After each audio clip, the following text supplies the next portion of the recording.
wanna show you me.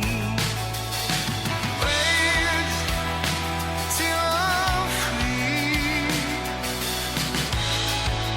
and I will show you. I will show you me. I will show you me.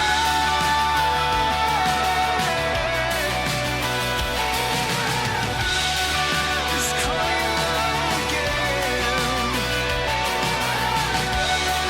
It's coming again.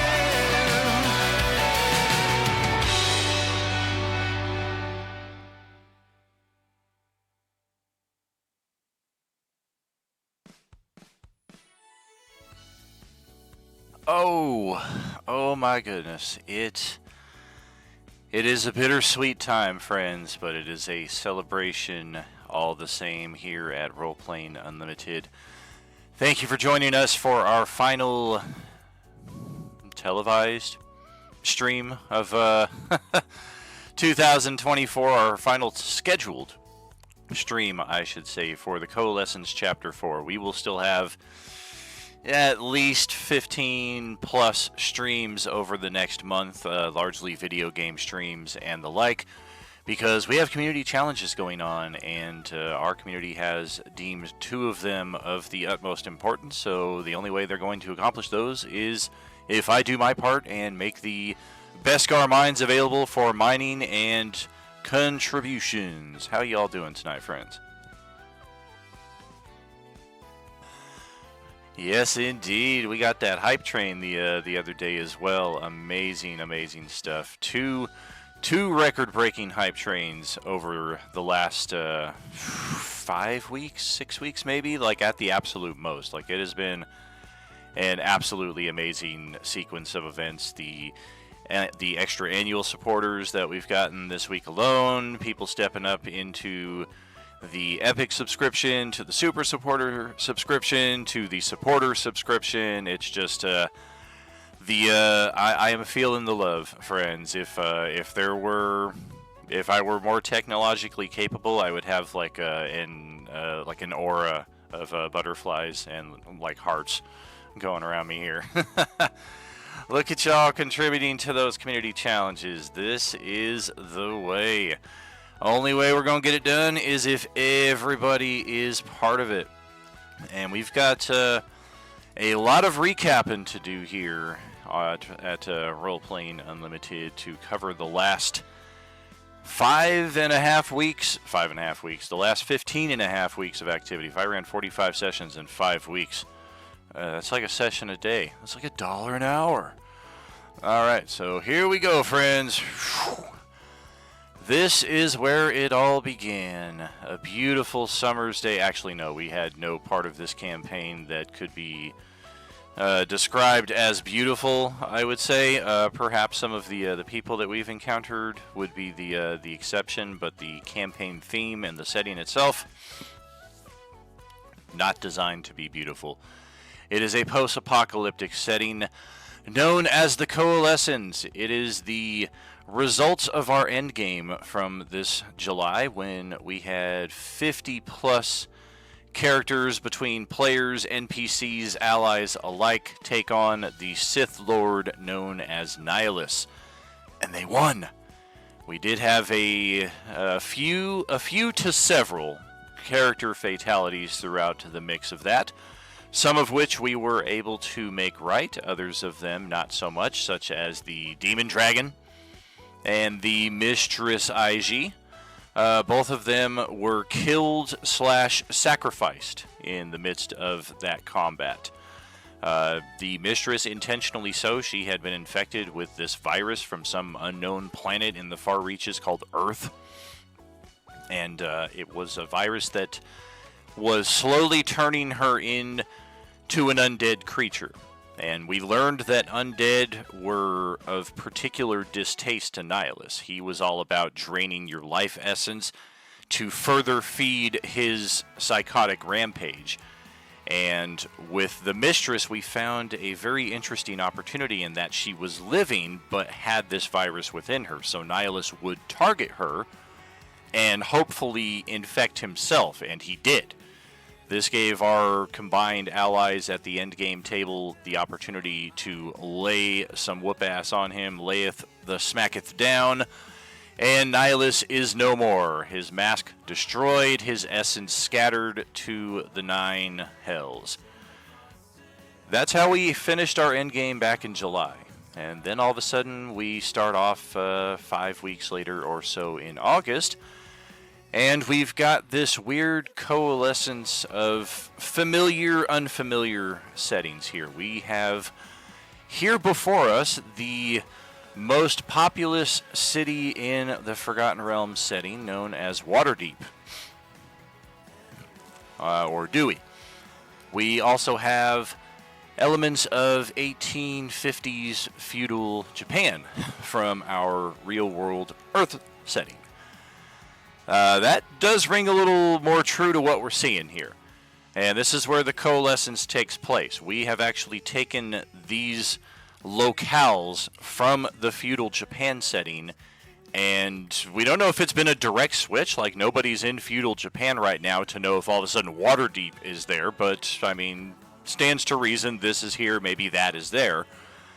What's perhaps more important, though, is what is here, and that is a cityscape that at now, instead of being one giant megalopolis, is instead a dozen or so smaller, disconnected sites such as this. And this is where our Sunday morning adventurers began. This was our first table back to the Coalescence. Sunday morning G1 had the honor of kicking us off here, and we started off meeting first a panda bear NPC known as Kubrig Equi, and shortly thereafter the good panda introduced us to an elder who lived in this settlement named Grovta Riley. The task was to go into the infested city of the undead and recover Grovta's family, who he had hoped were still alive, but this infestation, the transformation of the city, all happened so quickly that nobody really has any information on what's going on inside the city walls. Strangely enough, this location right here has been pretty safe throughout the days of the undead outbreak so far. So without further ado, our characters made their way into the city. They went right through the gates, went right up the main path towards the Kolka manor here that we see, and promptly were besieged by a number of undead here. We can see, although we did not know at the time, this was definitely something that caused us concern. But we know now what we did not know then, and that is that this was a Class C orange, or zombie, in our very first encounter at the very first session, in addition to a dozen plus other Class D zombies, which at 42 hit points and 108 hit points, respectively, our party of first level characters. It doesn't matter your subscription level, you're not surviving this encounter. So we had to rely a bit on our wits, more so than anything, as we made our way into the Kolka Manor and found, much to our delight, that all 4 members of the family were still alive. The father, Avarice, the daughter, Borsi, the wife, Yesna, and the son, Marl. Having already drawn a great number of undead here, we tried to lay low for a bit, thinking that perhaps they would go away, but it seems that they had caught our scent on the wind, and were not going anywhere. So our stealthier characters actually moved to this site right here, set that barn ablaze, caused enough of a distraction to where they were able to exit out this pathway. And heading down this side, they caught some signs of civility, as we can see marked here on the map. Some of the lights were on inside of the inn houses right here. One of the The stalls at the barn had a horse. And opting not to investigate this area while we had this family of non-combatants in tow, they just kind of left this for another time and proceeded to head right back out the gate where they came and reunited the family over here. We had a lovely meal, a nice evening, part of an evening anyway, before...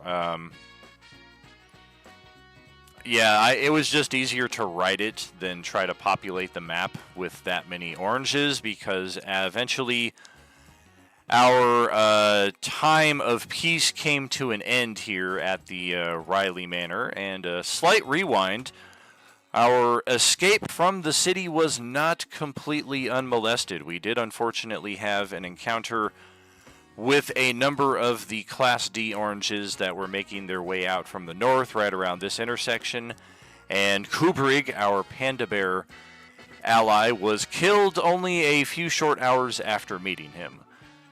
So shortly after that is when we make our way back to the Riley Manor, and we are almost immediately driven out by the presence of 200 oranges that, we just don't stand a chance fending that off or facing against it. Even a well-placed turn undead spell, like there's the radius is not enough to hit all of them.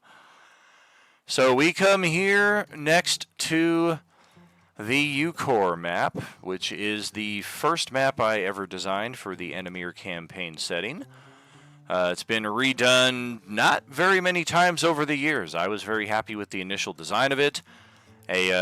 Somebody I used to hang out with did a very lovely rendition of the entire continent map. This would be included as part of that. And then when I got into playing online gaming and picked up the Incarnate subscription, that's when I designed the map again for online play. It blends in a little better than that old graph paper map with the colored pencils. Although they're still decent looking maps. I made them 23 years ago, and I think they still hold up pretty well. But anyway, here on the Ucore map, we have our Monday and Tuesday tables, which is where we're going to focus the next 10, 15 minutes or so. As we began Monday, actually, more truer would be somewhere over in this location. Our party had met kind of in the wilderness in text RP before the campaign actually kicked off. And we knew of a potential safe place. There was a building on a lakeside nearby that one of our characters was aware of. So that was actually where we began our campaign, trying to make this little trailer here our home. And unfortunately, it was already the scene of a rather brutal crime scene tape blocking the place off. We've got the chalk outlines on the floor there, and we learned very early on the deviousness of some of these oranges, especially with this little generator room right here. Two of them, in fact, stayed hidden inside of this room the entire time, even while our party did combat, with 6 or 7 of them to initially clear the place and get inside to begin exploring. It wasn't until one of them came over here and opened the door that the zombies jumped out and, haha, surprise, suckers. So we've learned already a bit of their intellect and just how they are different and how they are similar to your traditional undead. And unfortunately, we did not have much opportunity at all to make this place a home or really to search it out much at all. The escape was so quick that they did not even get to grab a first aid kit that was sitting on the table right here. As we can see, a fair number of undead began approaching from all different corners of the map. And fortunately, we did have a cleric in our group who was able to turn undead, but even still, the 8 to 10 of them that were not turned presented enough of a challenge that our party had to get out of there. And you can see, I believe it was a fire bolt or some equivalent spell that went wrong, and we had the porch initially set ablaze. The blaze began to spread through the wall into the kitchen on the other side. It was only a matter of time before the gas-burning stove was probably going to explode and destroy this trailer outright. Our characters had to get the hell out of Dodge, and we can kind of see the ghostly remnants of their tokens here on the eastern side of the map, having made their escape successfully. But much like Kubrick, Bly, played by our good buddy Dom, was caught on the wrong side of the initiative, and the party went, then the zombies went, and then he went. And unfortunately, we can see him in the beginning of what is eventually going to be a perilous death-saving mode event here. So Dom, since this I believe happened in session 2. We spent 2 sessions here exploring and then being routed and trying to get out of here. Like the escape was very, very chaotic and disorganized, as befitting a low-level party of characters, as you would expect. And yes, unfortunately, one character killed, the first magic item, so to speak, left behind. We never really even got to explore the shed here, which would have just had some mundane items of interest. I would have rolled a percentile just to see if anything was useful, perhaps in this crate or these lockers right over here. But nothing pre-planned in that respect. The only thing I had planned really was just to kind of get a potion of healing into your guys' inventory, and we couldn't even do that right, unfortunately. Womp womp.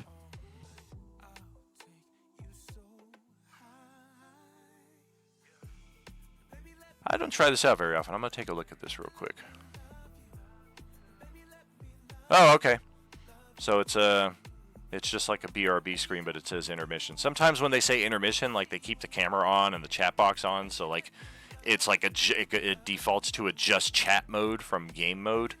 So I was wondering if that was the case, but yeah, I may jumping back and forth between this here and there, so I can tend to the occasional bit of gardening, as you know.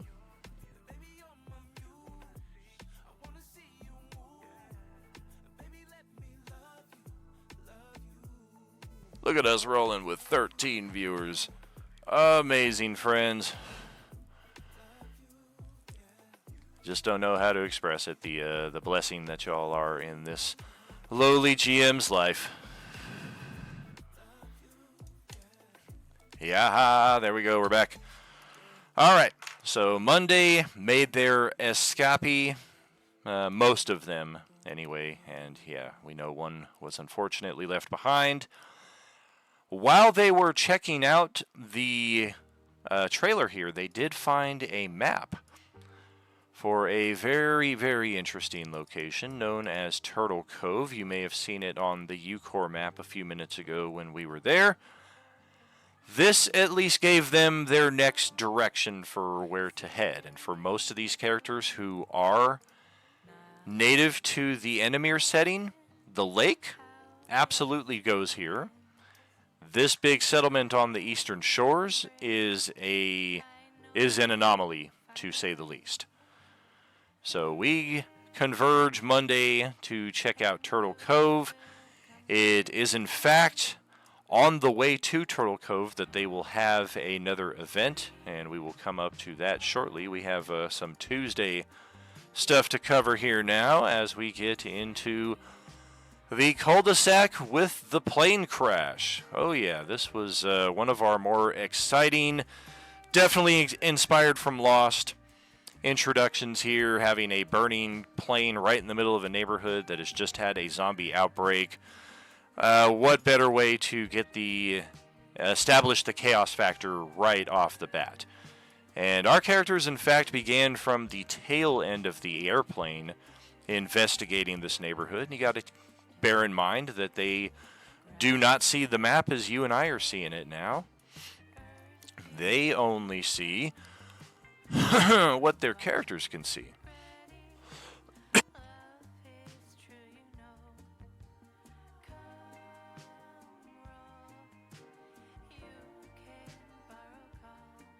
that dry Vegas air combined with that 420. You know it.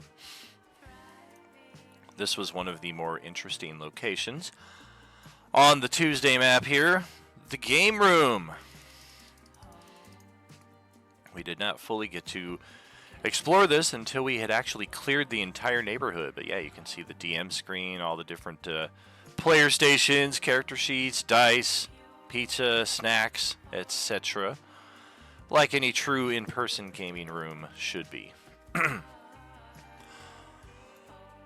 And we were aware, our Tuesday group, of survivors of this plane crash almost from the get-go. So we were kind of caught in a conundrum of, okay, we're trying to explore this neighborhood and see if there's anything useful here for us. Likewise, there are people in need of help, and some of our characters fashion themselves as heroes.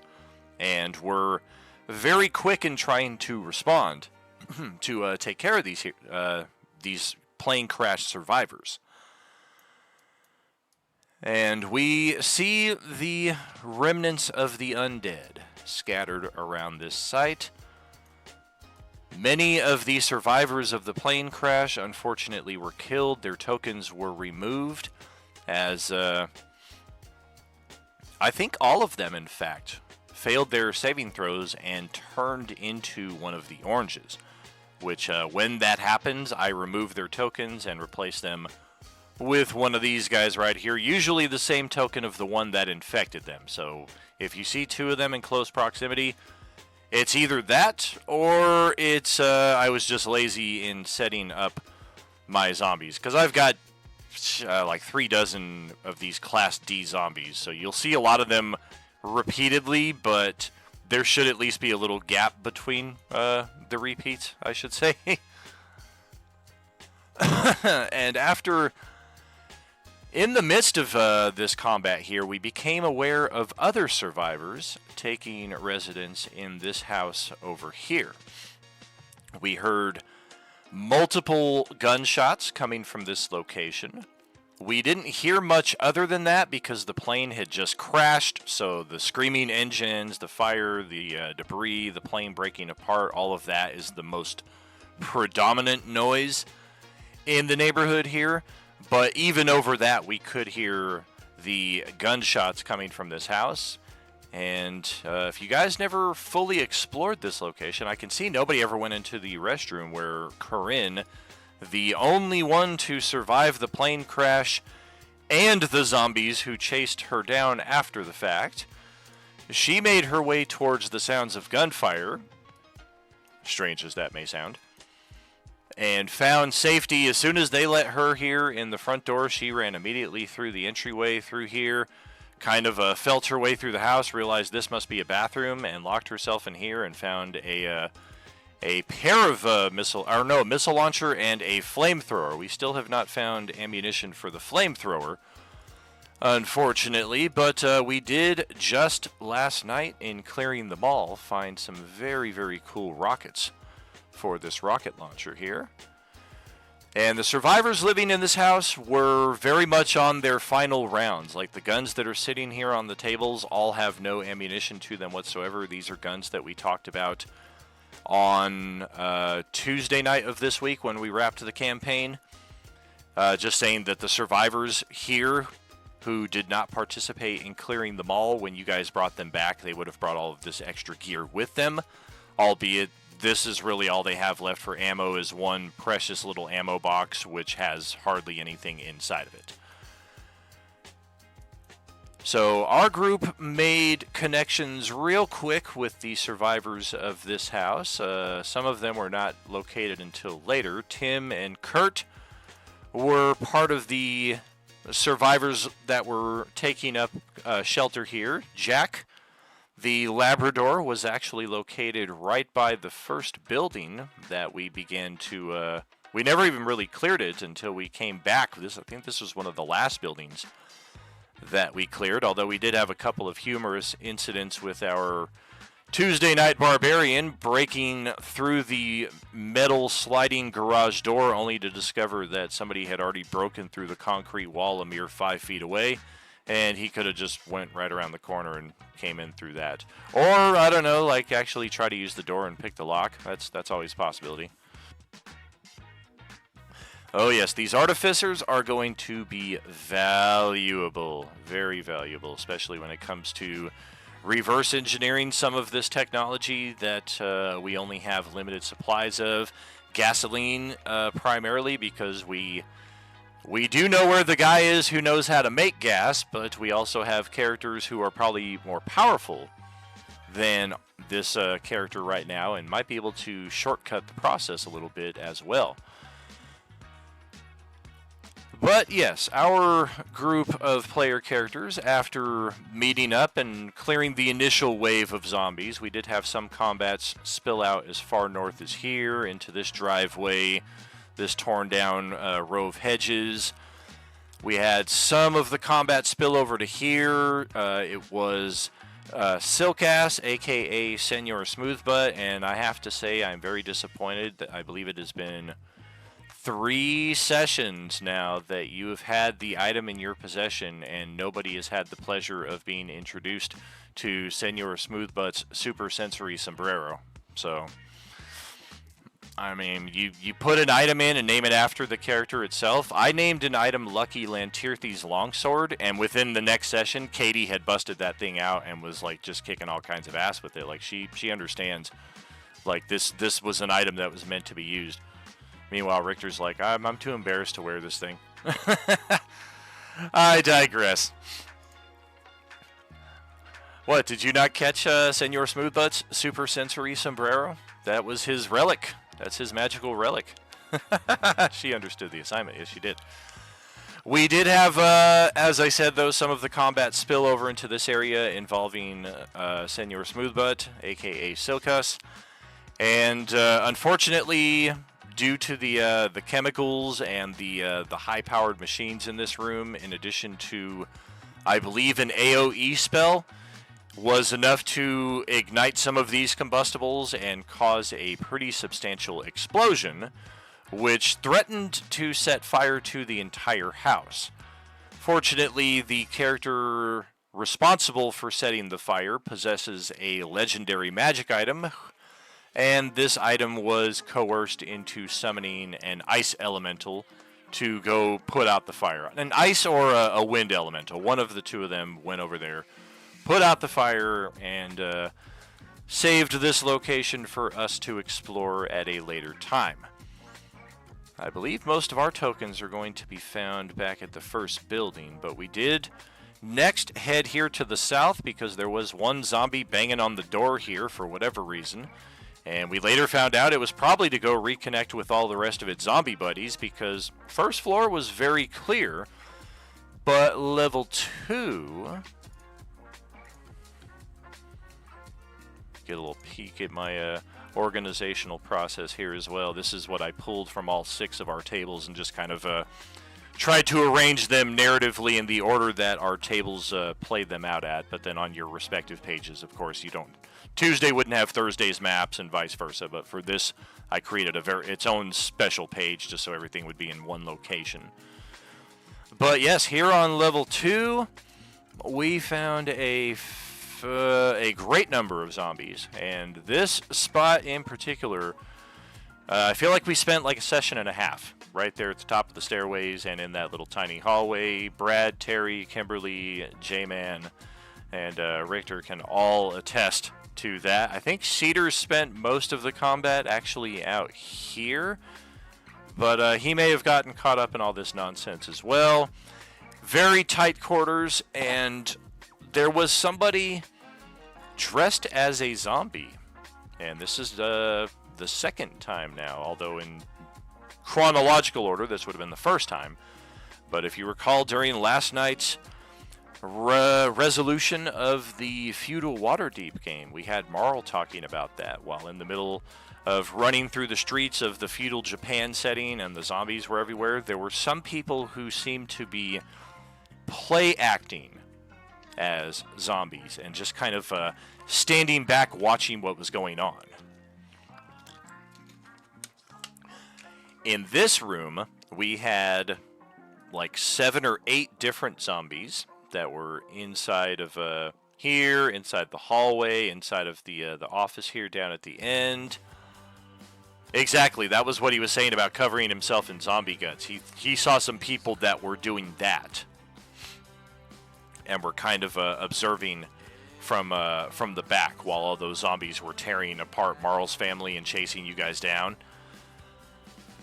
But in this room, there was likewise somebody who wasn't covered in zombie guts, but seemed to be wearing like a zombie skin suit almost, like somebody who had taken this to the next level entirely. Of course, if you're familiar with The Walking Dead, absolutely inspired by the Whisperers, who do the same thing. They capture the zombies, they skin them, they cure the skin, and then they size it for the people who are going to wear it so that they can better blend in with the undead themselves.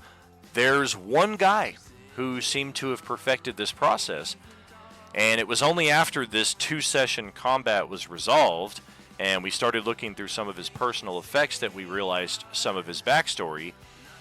He must have been related to all of the zombies that were living up here on level 2, because they looked a lot like pictures that he had in his private photo album. So this is why when your characters came up here and started killing the zombies, he immediately started popping his head out the door and taking shots at you guys and then stepping back inside the hallway. And then once you guys had killed his family as he saw it, he then fled out the window, off of the roof right here, jumped down, and oh no, he didn't go that way. He went this way behind the gazebo by the pool. This is where Mr. Chen made his way. None of us actually saw the true Chen. We only ever saw him covered in zombie guts, but this was the guy who was shooting at our Tuesday group, and I've got him earmarked for a special assignment later on. Don't you worry about that. After we cleared out this house with Tuesday, we then make our way to the Thursday table, where we started our adventures. And this is a map that I spent a few extra minutes on today. It's been said time and again that Thursday had the largest number of NPCs with them at the first session, most of them non-combatant NPCs. We can see here by zooming in, we got a guy with a paint palette. We've got a pretty rough commoner. We've got a couple guys who look like they might be capable of handling themselves in a fight, but one of them is obviously injured. We've got another injured guy here. We've got a girl who brought her goat. This guy is the only one who's armed, carrying an axe. This guy is trying to catch some Z's. And we've got other NPCs just scattered all over the place here, just to kind of indicate these are the characters that our Thursday group had in their protection coming into session 1. And I saw that she contributed to the community challenge earlier. It will be interesting to see if she is currently in the chat. Yeah, she is. All right. Somebody in the Sunday morning game has been looking for a half-orc for a great number of weeks. And that half-orc has been chilling out with the Tuesday NPC survivors here. And it's only now that we have our home base cleared and we're going to bring all of these people into the fold that one Sahar is going to realize that Taskus is in fact now in her grips. So we will resolve that through the text play here in the next couple of days. Just a little spoiler alert in that respect. That was also partly why I wanted to populate all of this, just to indicate all of the different characters that are here and have been part of the Thursday backdrop. Thursday also began in a very equipped store. That was kind of the trade-off. They had the most characters to protect, but I gave them some disposable magic items, some potions of healing, and what have you, to start off the campaign. And they immediately left our first level character here, Otrell, in charge of watching all of them while they went and had all the fun on the adventures. If they had done what Sunday Morning did, don't imagine most of these characters would still be alive at this point.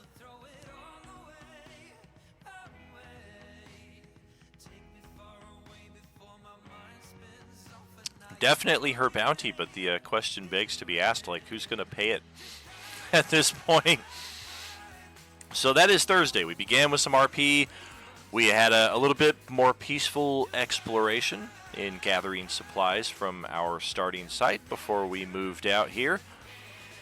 We no longer have Paracelsus Doc with us, unfortunately, but he was a very interesting cleric character who, in private chat with myself, was developing some very interesting theories about the Agent Orange virus and had some experiments that he wanted to do. So it is pretty sad that his character is no longer here with us.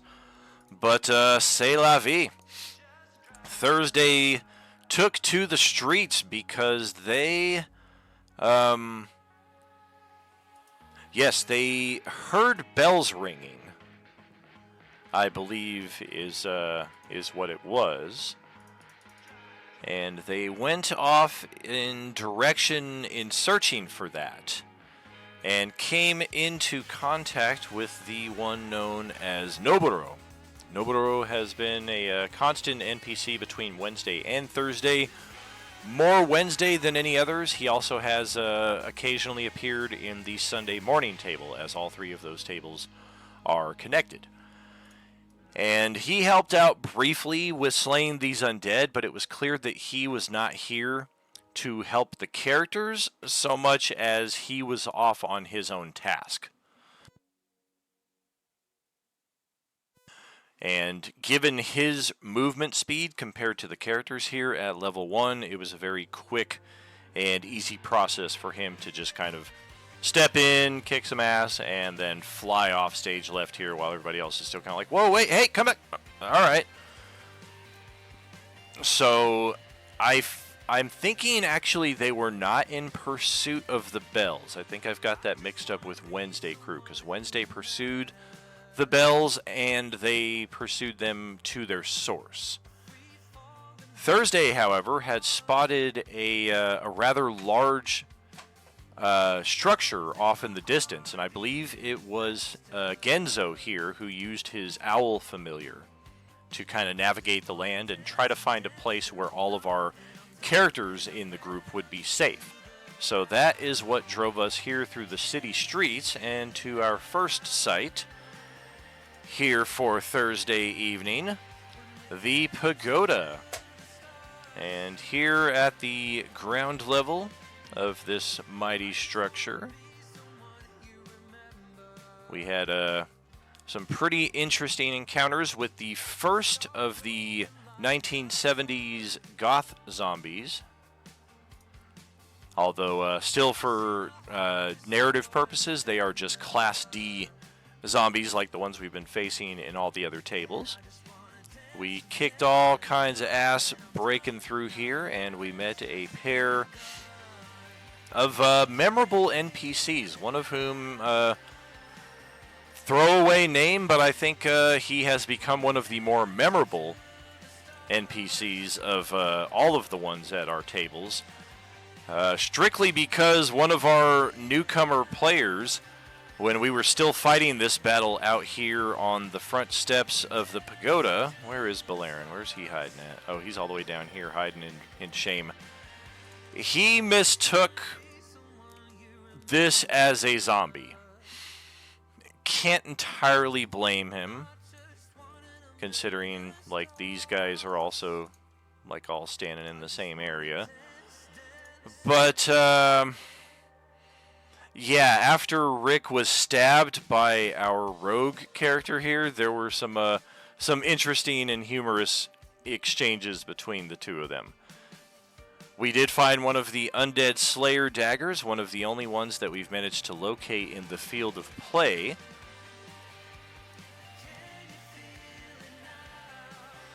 We also had an encounter with the animated helmet here, dormant unless disturbed. And of course, once I mentioned that there was an ornate helmet here, somebody just had to go touch it.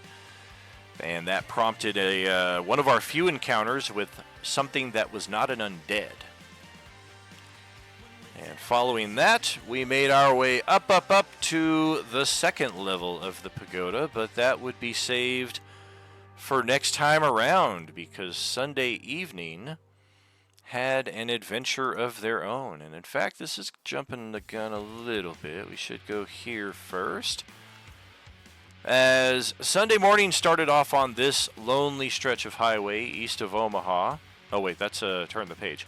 But yeah, they did start off here on this lonely stretch of road here.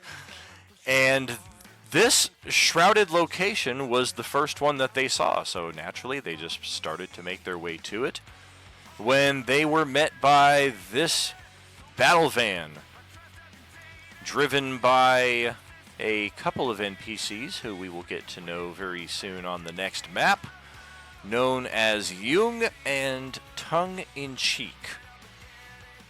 And our NPCs in the battle van warned our players to stay away from Roswell. It is heavily saturated with the undead. Most of the team that they went in there with are not returning alive, so they are heading out of there with all haste.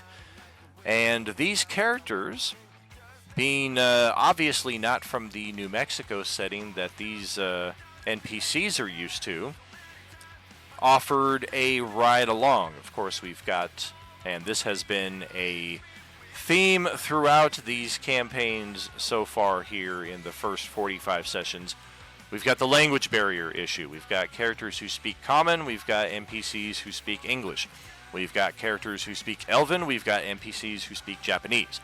So spells like tongues and comprehend languages and effects similar to those have been very crucial, in addition to a decent performance skill, so you can kind of pantomime your way to friendship here.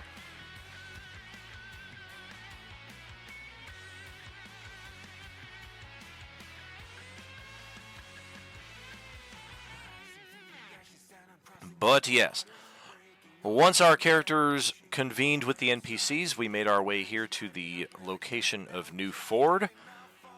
One of, if not the only, stronghold in the region that is run by a man named Marco. I am in charge of these facilities, and people do not question my ways because of me and my methodology. They are all still counted among the living. That is pretty much his main rule. He seems to take it very personally, and you get the impression he has gone through this numerous times. People show up in the settlement, they're very excited to be alive, they're very grateful, they get a hot meal, they get a hot shower, they get a couple nights good sleep, and then they start tossing out the ideas. You know, it would really make this community stronger. You know, it would really be a good idea. You know what I did in my last community? You know what happened to your last community? It got burned down. It got destroyed. You're the only one surviving from it. You know why you come here? Because you no longer have old community. He doesn't really, he's not interested in your stories and your ideas. Maybe if he gets the opportunity to know you and trust you. But people that are just showing up to the community, that is pretty much the main rule that he made clear, that he's not interested in your ideas. What he is interested in is refueling all of these vehicles that they've got here at their compound. And it is in that interest that Jung and Tongue-in-Cheek come into play here. We likewise have some other NPCs kind of shrouded in the back that we have not gotten to yet. We've got one named Lukewarm. We've got Nurse Liana, who we've heard about, but we've not actually met. So we do know that there are other people in this community who have valuable skills to contribute to the cause. But Marco presents his community as having a pretty long arm, being able to assist other settlements, communities, if you can even call them that. Like, some people are literally just living in a ranch off the side of the road with 3 members of their family, and they can't be bothered to leave their family home for whatever reason. So Marco prides his community on being able to assist those who are kind of out there in the boonies, unable to assist themselves. But without fuel, all of these lovely battle vans that they've got are useless. So this is where we put all of our characters from Sunday night, in addition to Jung and Tongue-in-Cheek, on our battle van with the last of the community's fuel, so we've been told. And we are heading off to the Riverside Casino in Laughlin, Nevada, where we've heard rumor of a group of survivors, one of whom is supposedly a scientist who has solved the riddle of the fuel. He has figured out a way to create gas from corn oil, of all things. But that is an adventure that has to wait for another time, because our final table that has not yet seen any action here is finally about to. And this is a Wednesday evening. This is where it gets particularly interesting, because it's one of only 2 examples we've had of the Coalescence crossing each other. And everybody here at this table, this was our starting location. We actually had discovered this little area thinking that it was safe, it was unoccupied, and we investigated each of these buildings, confirmed that to be the case, and decided, okay, let's get some rest. And we're actually going to start off the campaign with a long rest. And of course, about an hour, 2 hours into that, we start getting assailed by a number of undead. Our party actually split themselves into the 2 different houses here. We've got windows on different sides that the zombies were able to get in and out of. Likewise, one of the player characters, Topper and Inky, who is trapped underneath the elk here. He actually made his escape from the window here when this zombie came after him and got a little too close for comfort. But as far as the mixing of the Coalescence, once the combat had reached its full tempo, so to speak, this ghostly helicopter with the characters from our Monday night table could be seen, like, just kind of rushing to get on this vessel here before it takes off, and then because it's a ghostly apparition, it vanishes from sight very, very quickly before the characters, and they just kind of earmarked that for later, probably forgot all about it because this was back in session 1, and we've had a number of sessions since then that had a lot more developments. Namely, once we finished this combat, this is where the party heard the bells ringing, and they chose to pursue, accompanied by this guy, Noboru, and also similar to his encounter with the Thursday night table. He literally just kind of plowed through the battlefield here, killed one zombie, and then just kept running off in the direction of the bells, located somewhere over here, maybe.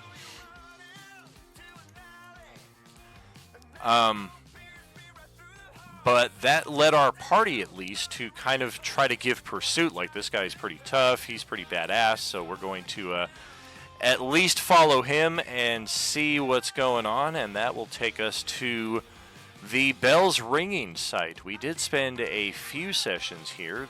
I think I deleted all the zombies because the battlefield we see here does not do it justice. Most of our characters spent a lot of the combat out here in the front yard, right here in the opening hallway. Some of us got here to the garden area where we officially encountered our first Class C orange. And Noboru spent most of the combat here in the dojo, fighting like a dozen of the Class C zombies by himself. And because these are paper walls, everybody was just kind of seeing the shadowy silhouettes of the fight. It was kind of like a cool narrative addition, I thought.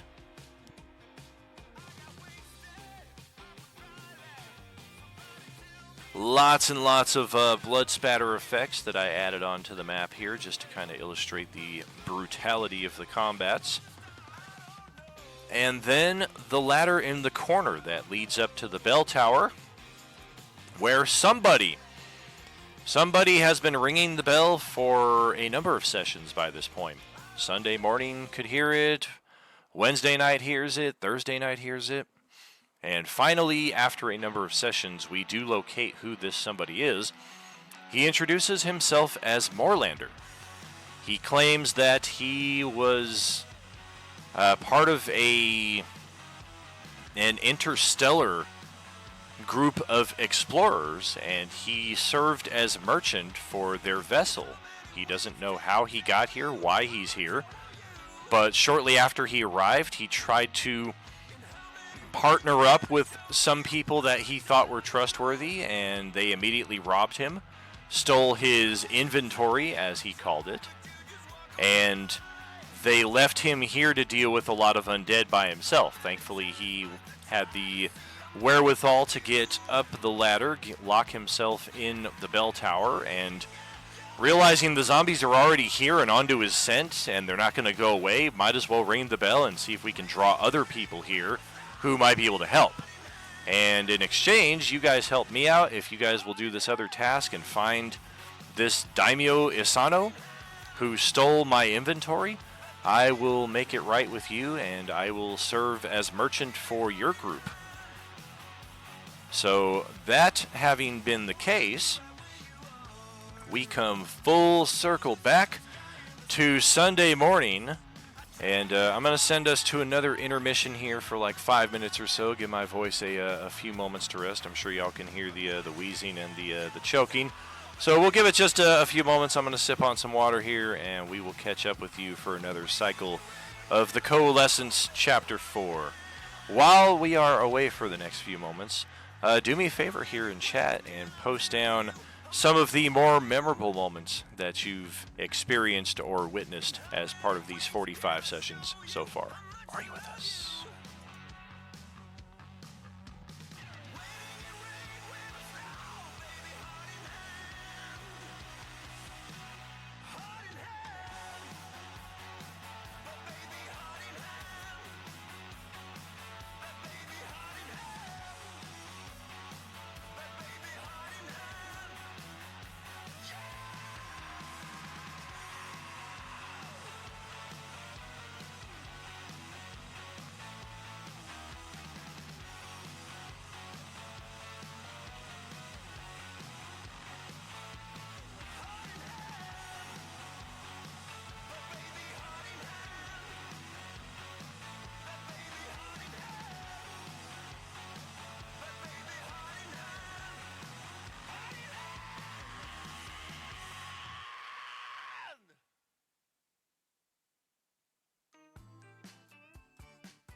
Yo! Welcome back, friends. We are good to proceed with the next bit of recapping here, where we pick up with Sunday morning.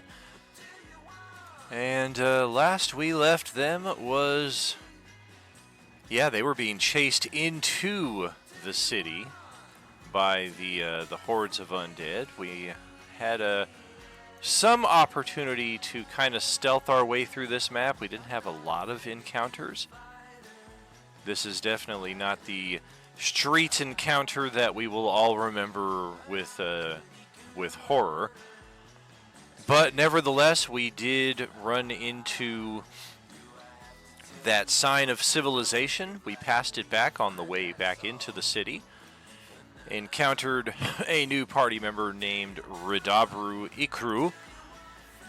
And unlike Kubrick, he has in fact managed to survive this entire time with our party. He did also, it wasn't his, but he did have a horse at that location where you guys found the signs of civility. And unfortunately, in the midst of this combat, that horse just made a break for it. And last we saw of it, it was completely surrounded by zombies. No reason to think that anything good happened to it after that. As for our characters and the NPCs, at this point in time, all of them were kind of playing off of the same token here. So I only added these ones in today just to kind of reflect what the combat might have actually looked like had I taken the few moments to find our NPCs here and not just say it's Grove to plus family kind of thing. Making it through here, however, though, we make it to the farmer's house, where it was a brief side quest here where we had opportunity to explore, possibly locate some items of interest. We did find a couple dusts of healing and some other mundane equipment, I do believe, in that respect. We, of course, had an unexpected encounter with a few of the Class D oranges. Some of them came from the back door, some of them came through the front door.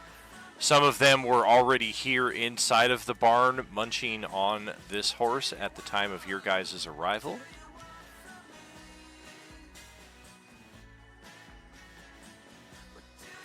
But otherwise, another successful quest here for Sunday morning. That's something I don't think that we maybe didn't pay enough attention to at the time because of what was to come, but we did have a good number of near escapes and successful protection missions here, even getting into the guard shack, although this is where things began to turn bad, as Sunday morning had their first encounter with a Class C orange in addition to a number of other Class Ds. We did find some mundane gear here, as you can see labeled on the map. The Dust of Healing located here. Krill had been looking for his black and white daggers, a part of his character's backstory, and upon arriving here at the site, he was able to locate the items of interest. Unfortunately, in the middle of all this combat, we had zombies everywhere. Some of them even broke in through the bars right here, where all of our NPCs were kind of thinking they were safe in this room. And unfortunately, as the combat spilled further into this area, the daughter Borsi was bitten, killed, infected, and turned into another opponent for us to defeat. So that began the horrors for Sunday morning, and it were not a pleasant thing. And this is where Thursday spent, I want to say, two and a half sessions on this random encounter, which probably should best be nicknamed 91%. And Sunday morning will, of course, understand the pertinence of that. We began over in this area roughly, as I recall, with instructions that we needed to escape through here. Unfortunately, the saturation of zombies on this map was high. They were everywhere. Everywhere we tried to run, everywhere we turned. We had a brief stall in this room. Some of our characters, in fact, kind of took this ledge out right here, this moss-covered slippery ledge, and made it back out here to the street. Radabru took use of the river here and his aquatic nature and managed to avoid attacks for one round at least by submerging himself. And we found the first little clue of what was to come here in the mask store. One of the cultists of Nihilus unfortunately lost part of his gear during a particularly harrowing escape from a number of undead in this area. And wouldn't you know it, it was our Sunday morning table that came along and found a Mask of Nihilus, which just began to spark all kinds of theory and conspiracy alike. And it would be a number of sessions before we finally found out just what that mask would mean, i.e. the cultists of Nihilus. But for the time being, there was all kinds of curiosity with Winston's mask. Yes, this is the map where we met Winston, but it would be a short while after. This is where everything bad happened. We just had him coming in from both sides across the bridge. We had some characters make their way out as far as here, but the zombies were coming down this alley. They were coming down this alley. Some of them were coming from this side of the street. So we took our stand here. And unfortunately, even an entangle effect here, even a turn undead. As valiant a defense as we were able to make, Yesna was first killed, failed her saving throw, and got turned into an orange. And Avarice, however, was merely killed. He did make his save against the infection and was later on just kind of trampled and beaten in the chaos of what was going on, and he died from that. Fleeing a bit further down the street, the man who tied all of us together, Grove to Riley himself, the final NPC, we can only hope, to perish. And it was there in the midst of that Dylan made the joke that we inadvertently created Batman here. And that is where Marl's token entered the ghost layer and became Batmarl. And it'll probably be some time this weekend before I reveal what the secret is. But I feel like I'm going to reveal 95% of it by saying nothing at all and just doing this.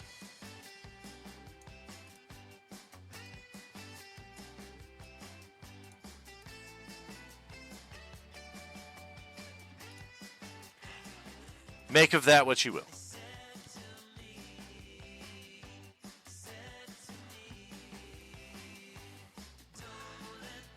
And I did try to remind you guys one more time, because as I said, the secret is something that any table could potentially do. But it requires the right timing, the right circumstance, and it requires doing it and not theorizing what it is. Yeah, some of your discussions were very, very much in the vein of what the secret is. It's just sad that none of you found or took the opportunity to actually initiate that in-game. Oh, Westy missed it completely. Put the bear down, buddy! Meanwhile, everybody's like, oh, wow, I get it! Oh, my goodness! And Westy's like, I don't get it. That didn't make no sense. No, not putting this beer down. Oh, for sure. Every table pretty much mostly only had combat throughout the process, but that was also a large percentage of the chance that was going to get the secret event to even be a possibility. If everything was kind of cool and calm, the secret was never going to come into play because we would never have reason to even suspect to try it. But we did eventually make our way off this map, one extra NPC, Winston, in tow.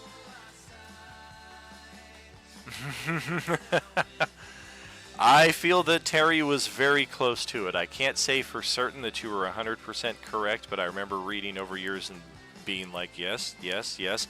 It's been a few days, though, since I've read it, and a lot of people tossed ideas at me, so I don't want to mix your answer with somebody else's inadvertently. We also had one of the more interesting epic events occur in this area right around the time that our NPCs started dying. And that was when Alexander decided to redeem his Beskar Bucks and bring in the Deck of Many Things. And wouldn't you know it, as soon as he brought it in and declared how many cards he was going to draw, he even had a pretty ingenious way around it too, because he did our Facebook positive review thing, got himself a red card, which ended up being the Vizier. So before he drew, he used his Vizier ability to kind of try to circumnavigate some of the randomness of the deck and try to find out how many cards it would take to get a wish card. And he left himself a little bit too much ambiguity, though, when he specified that, oh god, what was it? Like, he was only going to draw 4 cards. So how many cards would it take to get the wish card? My answer in drawing and shuffling and drawing and shuffling was that there's no combination within the first 4 where you get a wish card. He chanced it anyway, decided to go for hopefully the Sun card or something in that respect, and he ended up getting the Void card, and his character's body fell lifeless. The soul transferred to an item, a very nearby item, I might add, but it's something that I didn't want to take his character away for the entire campaign. When you did your Facebook, you got the wish card. Yeah, you got a wish card, right? Yeah, a few people definitely got wishes. Some people got as many as 3. I think Richter was the one who got 1 wish, and he unfortunately had to use it for a teleport spell. But this is where Sunday morning would spend a great deal of their time. I did in fact have another side quest map entirely built that was a pretty substantial map. And of course, I've just got it saved for potential use in Act 5 at some time. But we spent so much time on this random encounter. It's just supposed to be a brief detour, but it ended up being such a bloody affair that I just kind of tossed that map off to the side because I kind of had, I mean, it's part of DMing. You have to cut some corners. Sometimes you have to stretch things out a little bit, especially when you're connecting all these tables and you want to sync them all up. 3 wishes. All right. And that is where Sunday morning called it after that, taking us back to the junkyard here. And in fact, as I was saying about Monday Table, when we kind of left them out in the wild over here,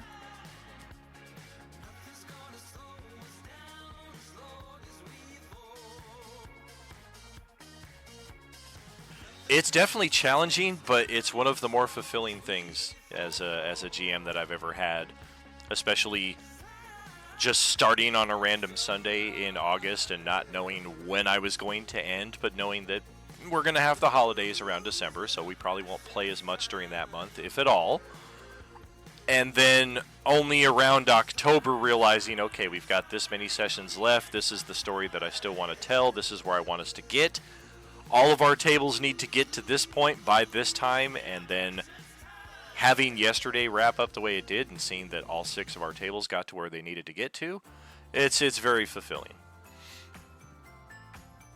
But this goes back to our Wednesday little vision that they had there, where they saw the ghostly apparition of the helicopter and the Monday party getting on that chopper.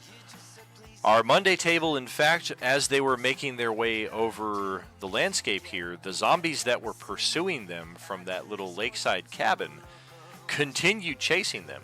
And we were going to have some issues with chase, movement speed, exhaustion, if this chase kept up with any degree of consistency.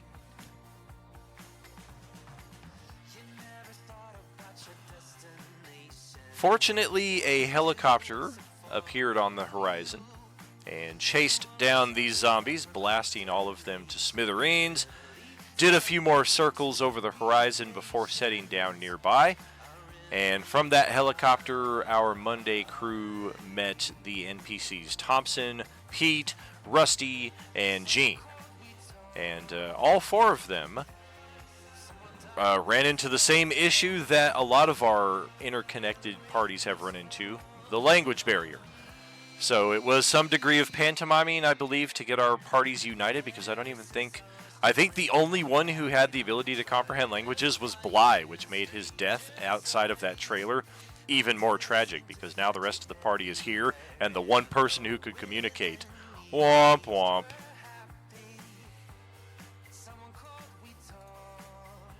I may look into something like that. It depends, because those characters are going to come back for some unique and interesting events, but there is some wisdom to what you're saying also. But our Monday characters did get on the helicopter, and that is where we found ourselves here at the junkyard. The helicopter put down, completely out of fuel by this point. This was the end run for our Monday night group of NPCs. They were expecting to return home to a safe and secure society. Unfortunately, we can see that their junkyard was overrun.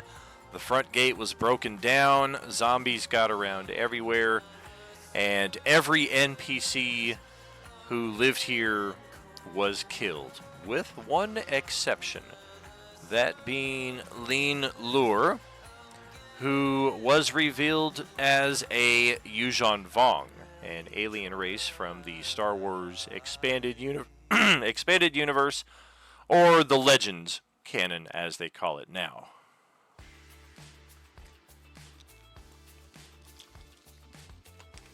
Yes, indeed. A bit of uncomfortable roleplay between the NPCs, as Lean Lure was in fact initially in disguise as Thompson's sister. And this is how she kind of incorporated herself into the community and managed to survive for a good number of weeks as well, until our party, having arrived, kind of caught her in dialogue like, wait, you can understand us and you can understand them? Like, she speaks both languages? How is this even possible? And that's when she revealed her true identity. If you don't know about the Yuuzhan Vong, they are entirely biotech.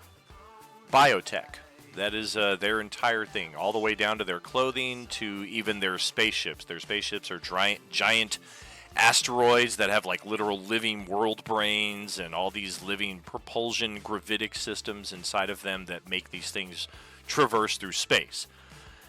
On a personal scale level, she has this device called an Uglith Maskor, or a creature would be the more precise way of defining it.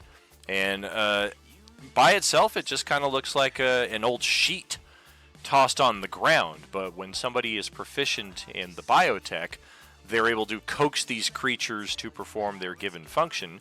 In this case, the sheet, once she kind of communicates with it and touches it a certain way, it crawls up her legs, eventually encompassing her entire body, and it basically creates a disguise for her. She can appear to be any other humanoid that she has seen before. This also comes with the ability to understand languages of people speaking, because it's the creature that understands the languages and are translating that effect to her. So this is our first tie-in, or one of our first tie-ins, to the Coalescence chapters 1 through 3. We did briefly touch on what the Yuuzhan Vong were. For those of you who do not remember, the Supreme Chancellor of the Core Worlds Confederacy is a Yuuzhan Vong. He took place in the final endgame battle, and for those of you paying attention in the Endgame Aftermath channel, he is one of the few people who also failed his saving throw against the Agent Orange explosion, so he is now an Orange. So the Supreme Chancellor of the Confederacy is an undead. That's good news. We will, of course, touch on that in our text play as you guys decide to jump into that. But Monday had a fair amount of cleaning here to do. I don't think we spent more than a session on this map. It was pretty straightforward, kicking ass. Like, maybe we got here halfway through the session and then we left halfway through the next session. But this is where we got to know our NPCs very well. Thompson, who favors using a machine gun, even though he's not very good at it. Rusty, who is not very combat capable at all, but the dice just seem to love him, and he kicks ass. Pete, who favors the bow and is socially awkward, to say the least. And then you've got Gene, the former news reporter, who carries this camera around with him, and he is filming all parts of the zombie apocalypse. That seems to be his entire purpose. He does not participate in combat, but he gets very, very close to the action, recording all of it. It is from here that once we realize the junkyard has been overrun, we are all here on the same map here, Monday and Tuesday. Old Junkyard, this is where our Monday crew is at. The residential area here, the cul-de-sac, this is where our Tuesday crew is at, where the plane crash came down. For those of us here in the junkyard, we basically just see a big cloud of smoke over in that area, so there is nothing enticing us to visit that area whatsoever. And really the urgent task right now becomes securing a new base of operations, because the junkyard has been overrun, the gates are torn down, we're not going to be able to repair those before the night's over and more zombies show up, so let's try to explore this area a bit more. Looking at the map, the mansions might have made good homes, but we can tell at a distance that that whole area has just been destroyed. Likewise, the industrial zone, it looks like at one point in time another group of survivors, possibly even multiple groups of survivors, called this place home, and whatever happened to their society afterwards, we're looking at the remains of it. Walls destroyed, buildings completely burned out. So we find ourselves here at the mall. That is where the Monday table will eventually head to, and so will the Tuesday table eventually. But we got more work to do here in the cul-de-sac.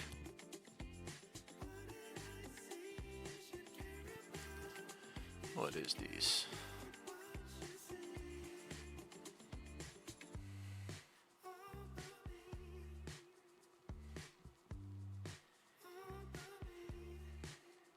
Got my Ring camera going off here, so I'm just naturally trying to find out what's going on. Oh yeah, Amazon. Okay.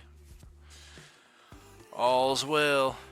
So yes, our Tuesday crew would continue clearing out these buildings, the most prominent of the remaining ones being this magical wonderland over here. It is not until we ascend these staircases that we have the pleasure of running into His Majesty Blizzard. This wonderful pink octopi jellyfish looking creature right here. Yes, and we're going to touch on this moment in great detail here. We're going to have to grill Brad pretty hard on his motivations, so if you wouldn't mind mandating that he jumps in to the stream here, we're going to need him. So yes, our crew made their way up the stairs, and they run into our little jellyfish creature here, who informs them that they are entitled to enter these rooms where he has numerous prizes awaiting them. All they have to do is indulge him in answering a few riddles. And the riddles themselves, as far as degrees of difficulty, definitely varied. Some of them were easier than others.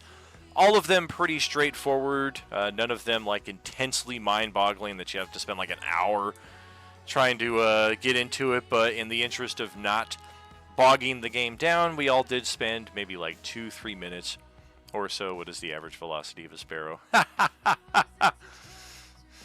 And yes, the characters, as they begin to unlock these rooms, you can see my notes here written on the side here.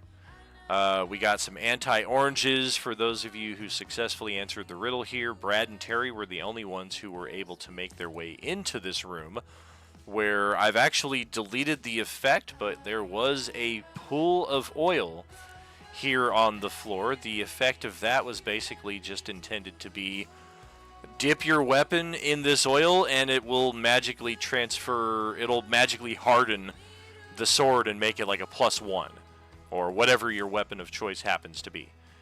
And Brad found the pool of oil pretty curious, but in listening to the replay streams, we definitely had a few missed beats of communication there pertaining to who did what, when they did something, if they really did something, because yes, we did successfully get the party into all the rest of the rooms. We found a number of scrolls in this area. As people claim them, you can see that they kind of checked everything off.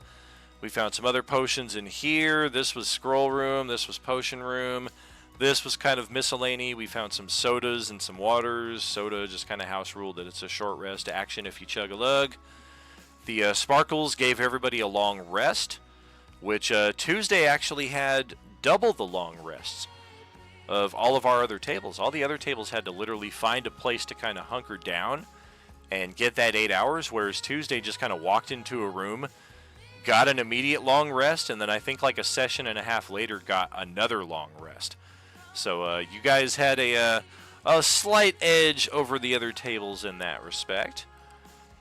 But yes, indeed, upon opening the door and exiting this room, the powers within were no longer applicable. The whole point of the riddle was that you had to answer it to get inside and get the bonuses. Obviously, going inside and then opening it and saying, hey, everybody who did not answer the riddle, come on in and get yourself some of this magical oil, that was never on the table. And I think that was largely where we ran into problems, because Brad, absolutely brilliant answering the riddle and getting in, and then as soon as getting in, not really understanding or figuring out what the oil was for, trying to figure it out in character, not really having a lot of luck, and just figuring, I'll open the door and some of our smarter characters can come in here and figure this out. Oh, damn, the oil got dissipated by the temperature exchange between the bathroom and the hallway, and now it's all evaporated, whatever the heck happened out. Exactly, it lost all of its efficacy coming out. That was the whole point of it. It's like the Holy Grail. Like, you can't like take the magical water in the Grail like out of the sanctum. Like, that's breaking the rules. So this is where Tuesday Crew finally began wrapping up their map. We did have some other encounters. One that revealed a couple of other NPCs, Maggie and Kate, who were taking cover in this room until Silkus decided to shatter their barricade here. You can see that they knocked over some shelves, and they also had the door barricaded. And then all of a sudden, the shatter effect blasted the door open and almost killed both of them in the process. But Kate and Maggie do belong to the Scott, Joey, Kurt, and Tim group, all the way back on level 1, but it would be this house right here where they're all taking cover. Last but not least, here on Tuesday, we did some more exploration. We did pretty much find everything on this map. We did find a Phoenix Down feather, but I have nothing to ping on this map otherwise to give you any kind of hint. I suppose I do, but it's not on this map, and I think you guys understand it already as it is, or at least some of it. Sandwich Sammy, yes indeed. Sandwich Sammy was trapped inside, oh goodness, level 2. Yeah, he was inside the world's tiniest restroom. Right over here. And just, he had drawn the attention of a number of zombies. He was stuck trying to get out of the window here, unfortunately. And Zara came over and saved him. And that is how Sandwich Sammy became... Where the heck? Oh, this is back on level 2. No wonder I can't find what I'm doing. Level 1, that is how Sandwich Sammy joined. This is the junkyard map, so I'm once again just all over the wrong place. Yes, indeed. I'm not going to repeat the same thing, but that's how he's there. That's why the dude with the sandwich. Yeah. And what a mighty sandwich it is. Corinne likewise survived the plane crash. Tim and Kurt, not the most combatant-capable characters. Tim is okay, but we can see he has sustained an injury that is not going to easily be recovered, even with a quick cure wounds and a max health restoration. A lesser restoration or some kind of effect like that may be called for him. But we've got plenty of downtime, too, so he might just heal that naturally. And, yep, we had another Phoenix Down Feather right here, I do believe, before Tuesday Crew finally located this set of stairs right here, leading down to the basement level. And these were the stairs leading down to the other basement level. I think the only ones, or no, it was these ones right here. I think the only ones we didn't explore in that house at the time. And then likewise, there is this hatch over here that leads to the other section of the subterranean level here on Tuesdays. But that is where they would pick up in the next session. Continuing with Thursday, Kurt does need a guitar. Brief little pause here. Little gardening break. Thank you for your patience.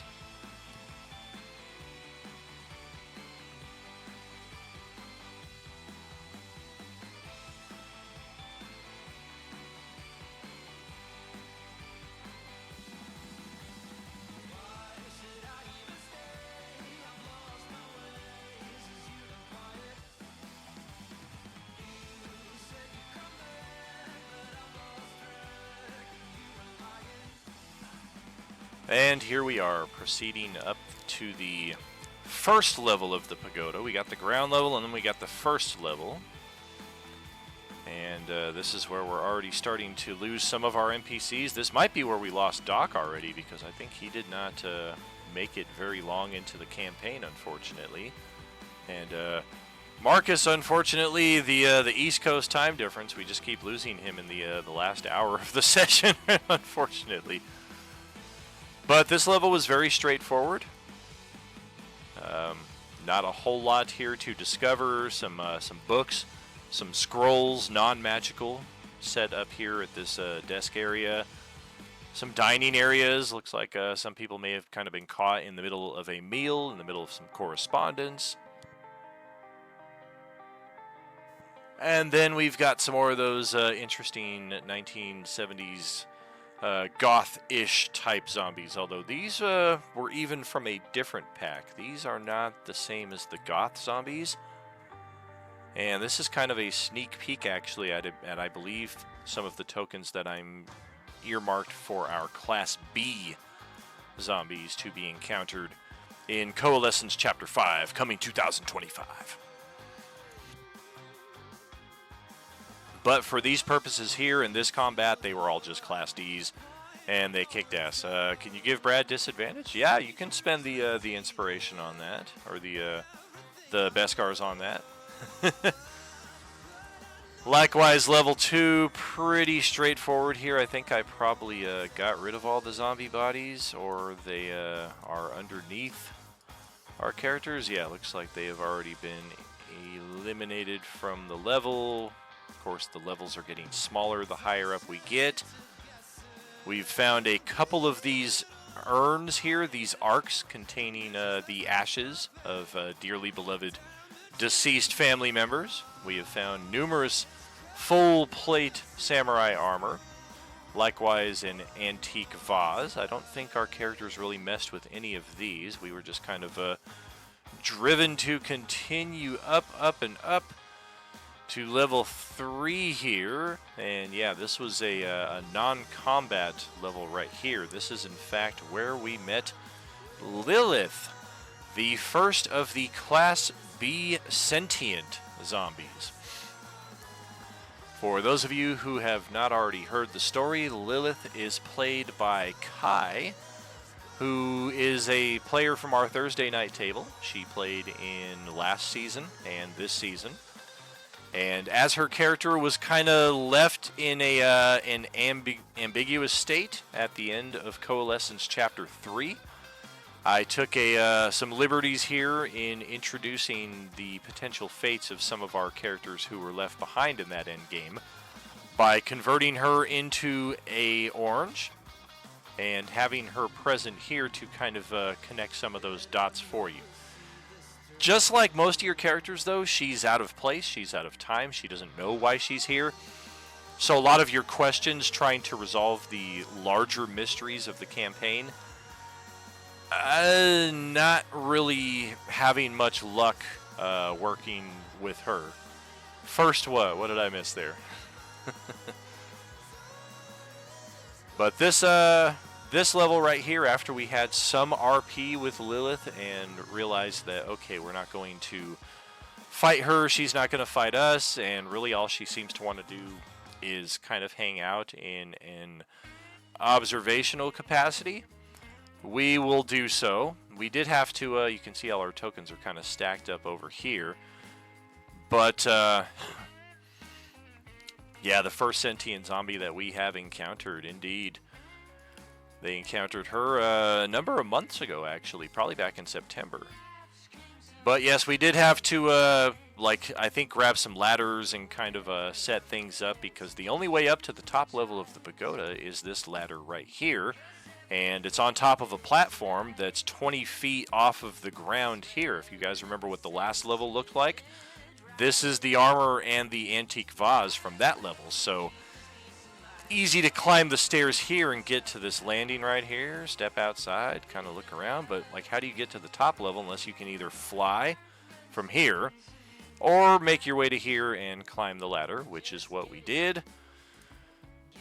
Ascending to the top level of the pagoda, where there's really nothing of interest up here whatsoever aside from the daimyo of this particular pagoda. And I think I doubled up on a name. I had an extra name somewhere in my notes and I lost track of it. And I think while we were fighting this zombie, I was calling this zombie Kato. And I believe the daimyo who was in possession of Tank's castle, as we will see coming up to the end of Coalescence 4, was also named Daimyo Kato. So slight flub on my behalf there. This zombie being an undead, though, it really doesn't matter what its name is at this point. All we know is that it was a powerful character that became a zombie, was still taking residence in its pagoda. And good news! Our party has successfully cleared the pagoda. We've killed all the zombies. We now have a safe place for all of our NPCs to come. Oh, and then there's an earthquake and the entire pagoda gets rocked and destroyed and leveled to the ground. And our characters, in fact, in the tail end of this combat against Daimyo Zombie here, ran into this guy. Looks a little like Noburo, except it's not Noburo. His name is Ryu. Ryu Isano. He was here.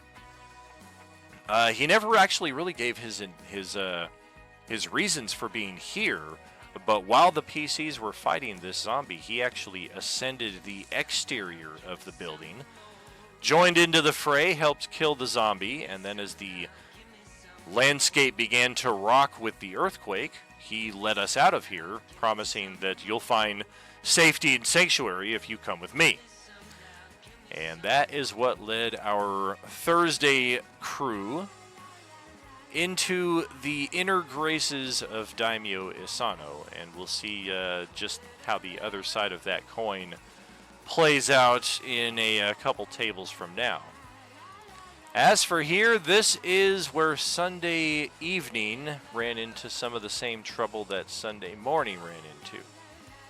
We were just minding our business, driving along, making our way, hopefully, to Laughlin, Nevada at some point, when suddenly some assholes decided to lay a trap in the middle of the road that destroyed our tires. And then they started shooting at us, and there were a lot of these guys that just started shooting. And then, of course, in the process of this, who do you draw with all this noise but a lot of friggin' zombies? And that is what we see here, is the aftermath of their combat. Some of our characters got No secret about it. They overextended themselves, and to that respect, I will say Ballard in particular, like he was doing very good against these guys with the machine guns. He was able to close with them in melee and then just kick their ass, like almost going straight up this street here, curving around to the west, just kicking ass, kicking ass. We had some characters kind of get caught in this alley where a number of these thugs with the guns were taking position behind these parked vehicles and opening fire on anybody to come through this alleyway. But once the combat had kind of gone on for 5 or 6 rounds, all of a sudden manholes start opening up, windows start breaking from all these buildings. From the gloom off the side of the map over here come all these friggin' zombies. And our group at this level, they're only level 1, level 2. They're just not prepared for this kind of onslaught. And you can see here the perfect Ballard-sized hole where they were already starting to surround him, and I mean, more of them coming around the corner. There's some debate on both sides of the table as to whether he would have survived this attack had Mike's character, Xavier, not also been in dire straits, but he was standing up on the roof of the metro station here. He had actually gotten over here after using his Mold Earth ability to kind of pole vault over the zombies and make it to a position of safety. The biggest problem is that Jung and Tongue-in-Cheek, we actually had 2 battle vans that we brought with us, and both of them had their tires shredded. Jung, Tongue-in-Cheek, they spent the entire combat repairing the tires on one battle van, and then no sooner was it repaired, they honked the horn and they were like, let's get out of here, we're not waiting on you guys, we're not here to fucking demonstrate our badassery and that we can kill 50 zombies around us. Like, while you're killing them, 100 more are going to show up. So they peeled ass and got out of there and started heading on down the street to make good their escape. That is where Ballard had to use his wish spell gained from the Deck of Many Things to essentially wish him and Xavier onto the battle van with the rest of the characters here.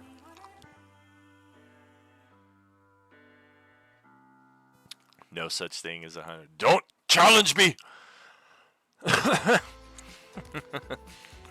So that is where Sunday ended off their adventure. Wednesday, this is where the Coalescence starts to tie in a little bit more. As Thursday, well, they are working directly with Daimyo Isano, who is the person who lives in this fortress. It's a beautiful looking fortress too, if you don't count the fucking Tarrasque here hanging out in the courtyard. This map unfortunately caused us many hiccups and delays because it is a dynamically lit map, and just look at the frickin' size of it. I think I'm a little shy there. I was about to start counting, but I don't think that's 100 zombies quite. It might be. It might be like 80. 80 or so. And, yeah, our Thursday table, they had gotten themselves on good terms with the Daimyo. Daimyo volunteered in exchange for their service in helping defend his home, that he would give them room, board, he would pay them.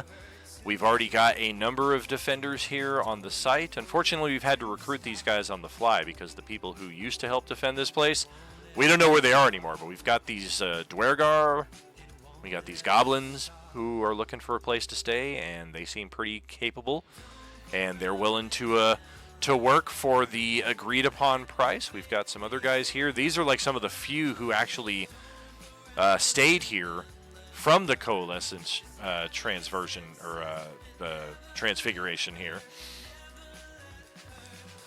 But that is where we find our 2 different parties here on Wednesday and Thursday on opposite sides of the same battle.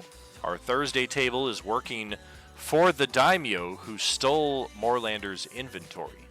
So our Wednesday table, having investigated the source of the bells, they've been tasked by Moorlander to recover his inventory, and then that will be very good things for all of them.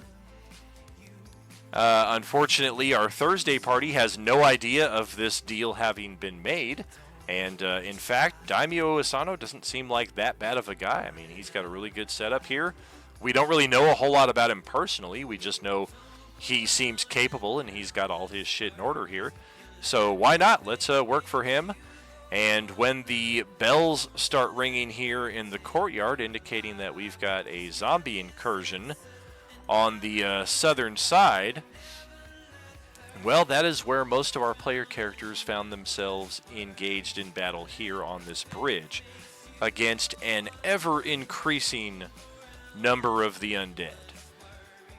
Mixture of Class Ds, Class Cs alike. We tried to halt their progress with an entangle spell. That only worked so much. We can see that half a dozen of them already got past that side of it.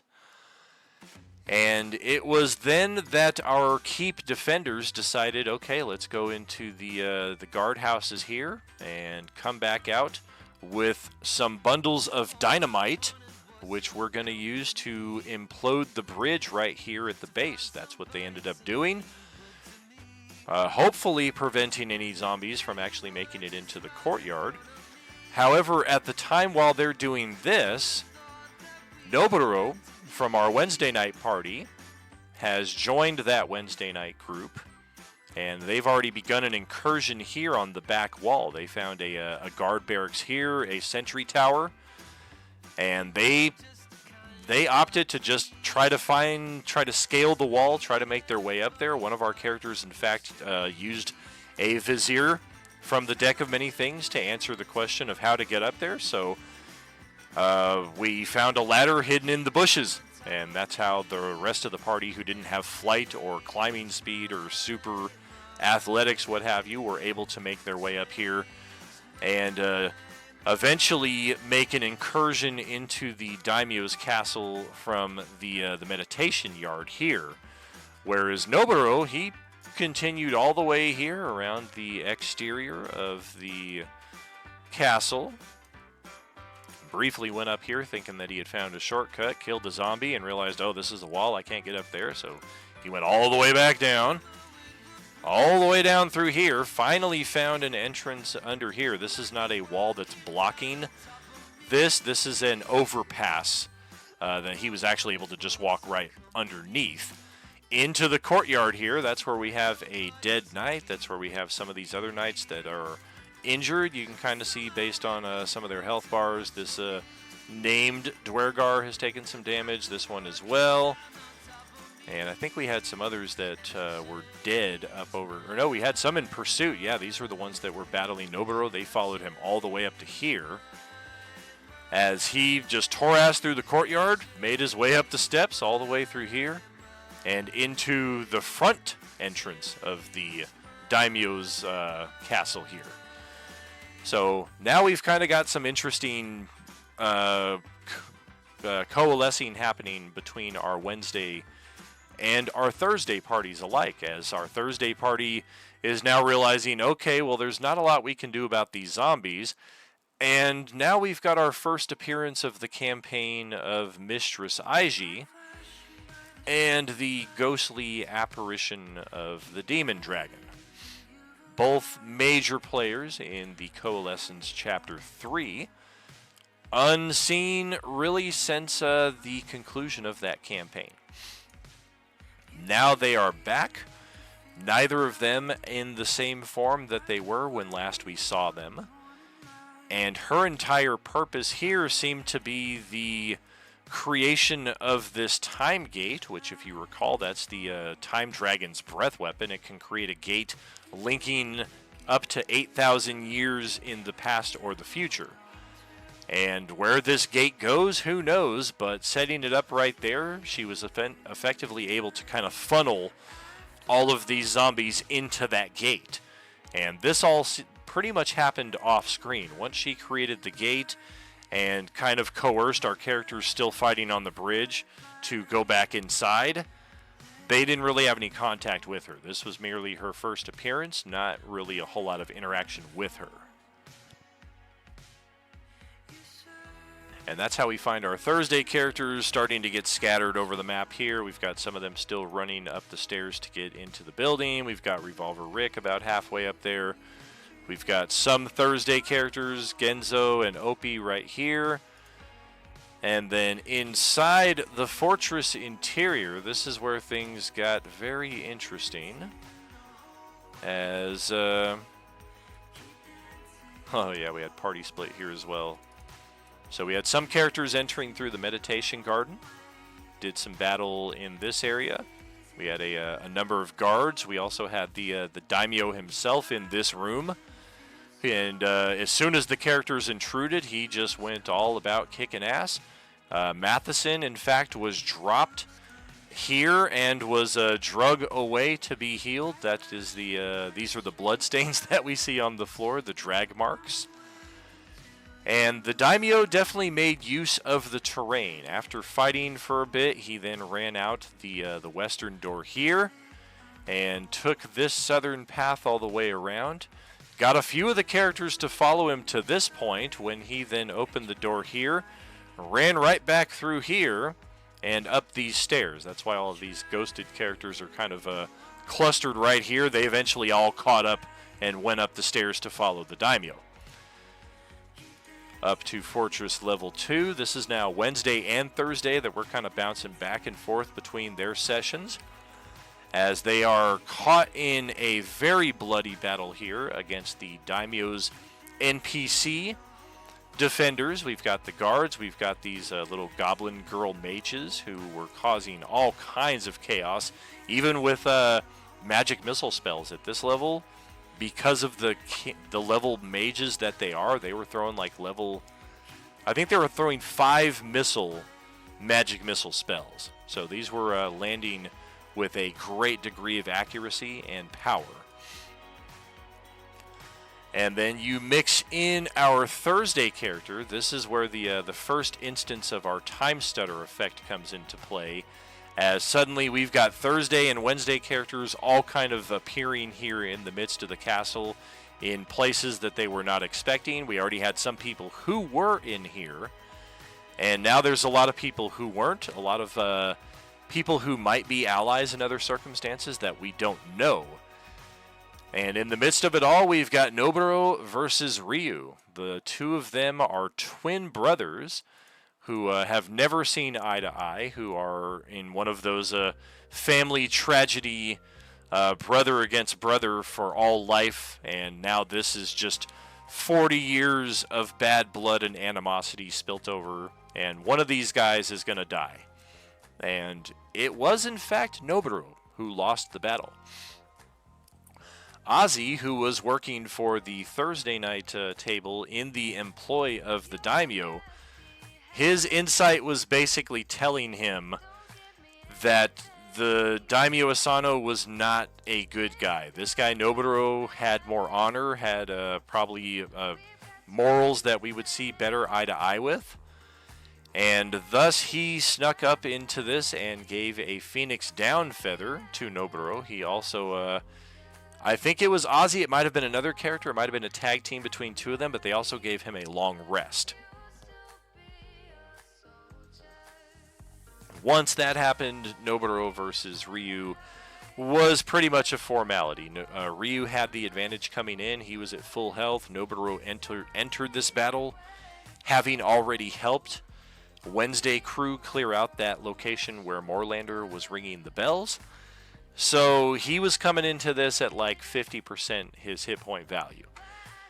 But yes, Noburo was able to turn the tables on Ryu, and once Ryu was dropped to less than 50 hit points, he actually revealed a transformation that nobody, including his twin brother, was aware of. Something happened to him in the course of the Coalescence, and we've seen a few occasions of this, maybe only one or two, in fact, where people are coalescing. The biggest example of this would be the Sunday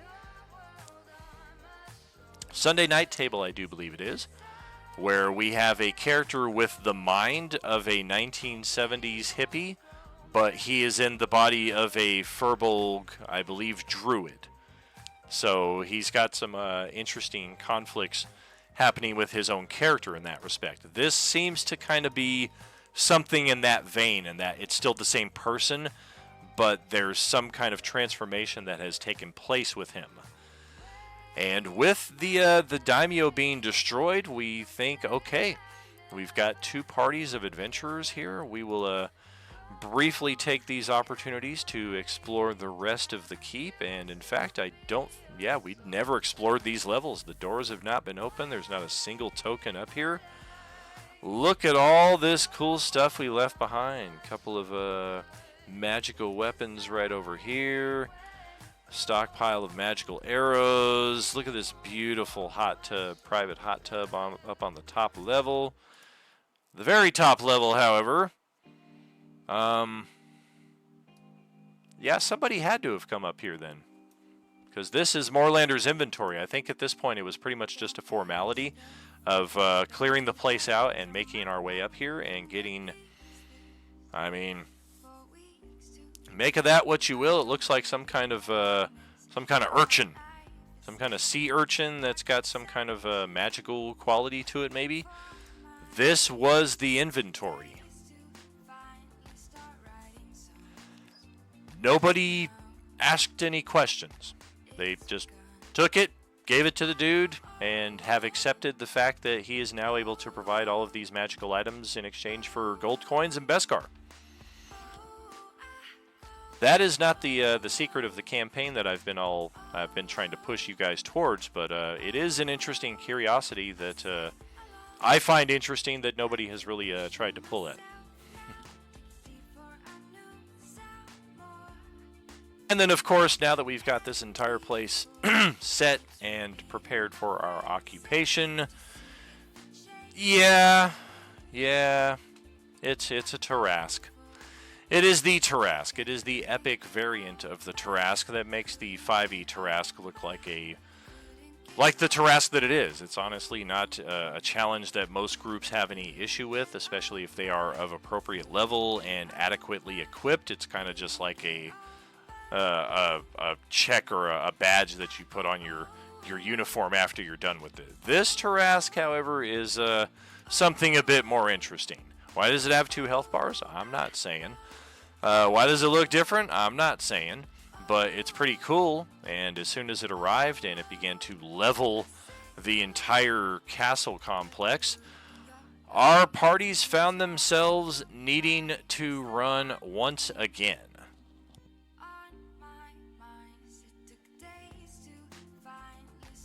And that takes us all the way back here, because right around that same time, our Sunday morning party had finished their clearing of the location that they were at, and they were finally headed up to the castle district, where some of our party members had some unresolved tasks to attend to.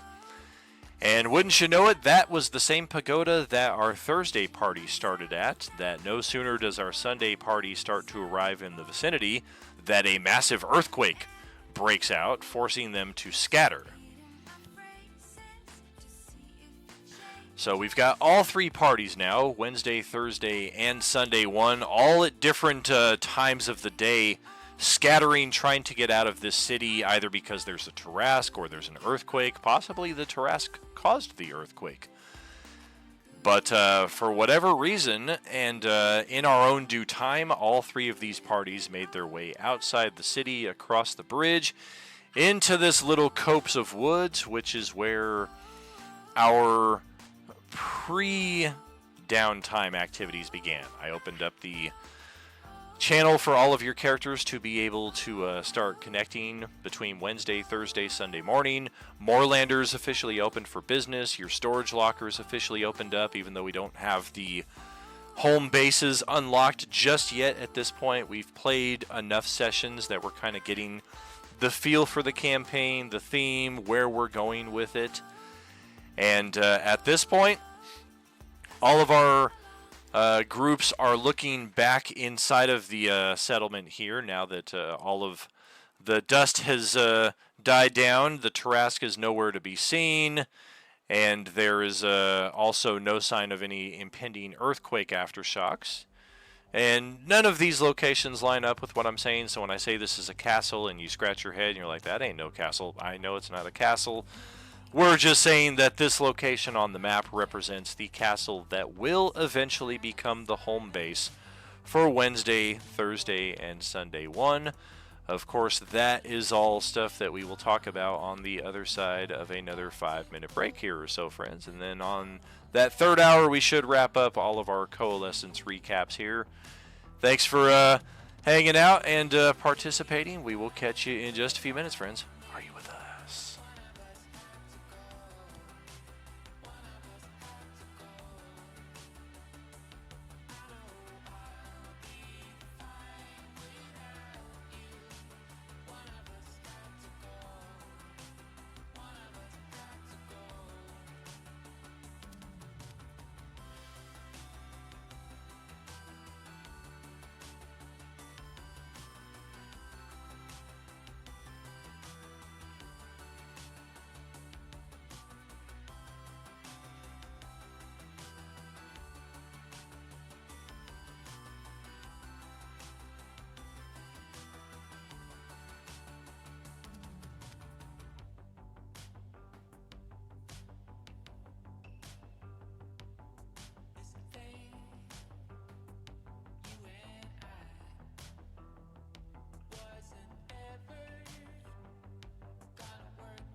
Flowing to the sun.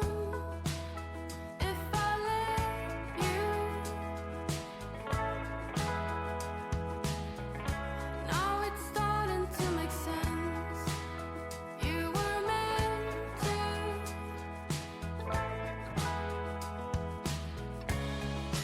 You were fine to let me go like that. You went out of my life, and I went back to silence. We started, but then you were gone, gone, gone. I thought it, but I had no chance to cling on.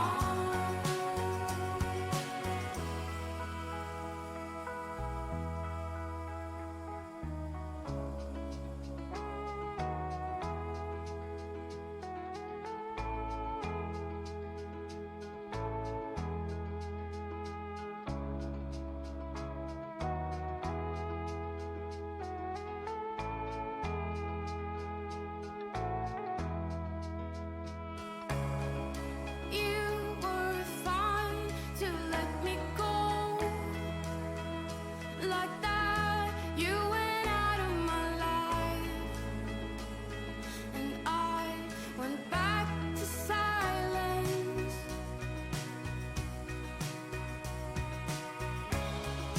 You were fine to let me go like that. You went out of my life, and I went back to silence.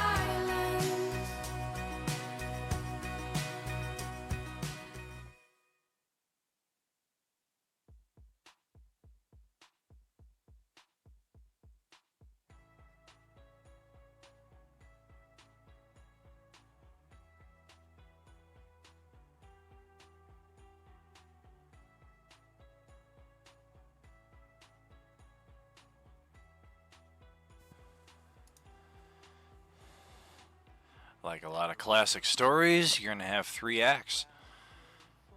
Quality recap of that story should have 3 acts as well, I guess I feel. Welcome back, friends. We get to Sunday morning table here. They were the first to broach, or no, it was Wednesday actually, who were the first to broach the castle here that would become the site for the next 8 sessions, 9 sessions even. All 3 of the tables had 3 sessions apiece at this site. And a sneak peek at a couple of NPCs here who I debated introducing into the middle of this scene, but I opted not to just because I felt like we had enough characters already. But I do have character sheets and backstories for Cathar and Simone, an interesting pair of a drow elf and a human set from the 1970s theme of the zombie apocalypse. So the 2 of them will be making an appearance at one of our tables at some point throughout the Coalescence Chapter 5, probably.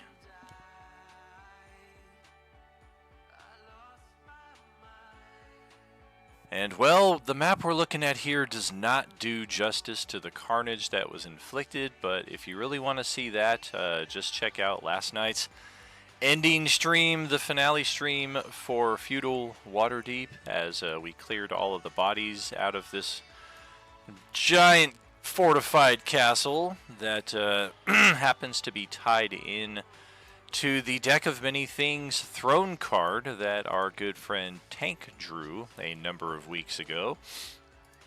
This is definitely the location where our characters at the Wednesday, Thursday, Sunday morning tables all had the heaviest trials placed upon them and also their greatest successes. The number of zombies that they cleared out of this site, in addition to the cultists of Nihilus. Additionally, they had samurai, they had master assassins, we had a very powerful samurai daimyo himself. This was the daimyo Kato that I was speaking about earlier, who I think I kind of double named by giving that same name to the zombie Kato back at the first pagoda, but this was the true Daimyo Kato, who one thing I thought was kind of cool was tying in a prophecy on their regards, like Tank obviously as the person who drew the card and has the throne coming to him, he knows that this is his place, especially since the card is telling him this is the place that you own. You just have to clear the monsters out. But for the daimyo and his people, they've had this prophecy that some soulless metal machine, an armor without a man, will come and spell doom for all of them. So as soon as his character was spotted by the daimyo, that just began 10 plus rounds of running from site to site on this map, usually in a state of being frightened. And additionally, we did have a few character deaths take place on this map, but unlike the other side of our Coalescence, we were able to restore life to all of them, and we do have all of our characters here kind of set. I thought it was a cool little setup here. Tank on his throne, Noburo right here on the steps, all of our characters just kind of in the middle of the RP that we were finishing off the session with last night. Some people in the tables in the rooms next door, but still within lines of sight or lines of audio as well. So I thought this was pretty cool to see all of our teams put together in the same place at once. We didn't really have the opportunity, nor did I make the space for it on our Monday, Tuesday, Sunday evening table. Nor did I even bring in all of the characters from Sunday evening onto that map, I don't think. So this was a cool little thing that I wish I had kind of done for the sun or the other side of the Coalescence, the orange Enemir, as it were. But no reason we can't do it at some future point or even begin the next chapter with that. But we covered a lot of this last night, so I'm not going to spend a great deal of time in recapping this. Suffice it to say that the victory was for the good guys, for the player characters on the three tables that we've been talking about.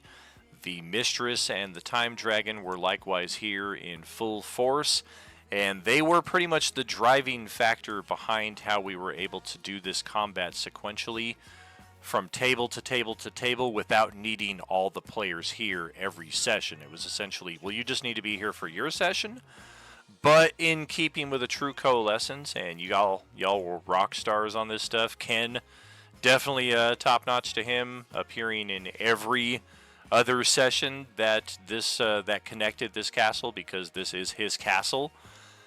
But he's not part of the Thursday and the Sunday morning tables, so he played 3 times as many sessions as he would have played otherwise. Likewise, Ari as Tawnypaw stepped into at least 2, if not 3 extra sessions. She plays with us on Sunday mornings, so that was pretty cool to have her step in. Likewise, Sarge from Sunday morning also played in 1 or 2, possibly even 3 of the weeknight sessions. And then likewise, we had some of our weeknight players, Paul from Thursday night jump into Wednesday night and Sunday morning, I believe. I think Steph, who's very new to our community and is a part of our Thursday table, she likewise sat in for a Sunday morning, and I think also a Wednesday as well. So we had a lot of coalescing going on there, which I found very, very fulfilling, and that's something I was very, very touched to see some of the comments that you all are talking about here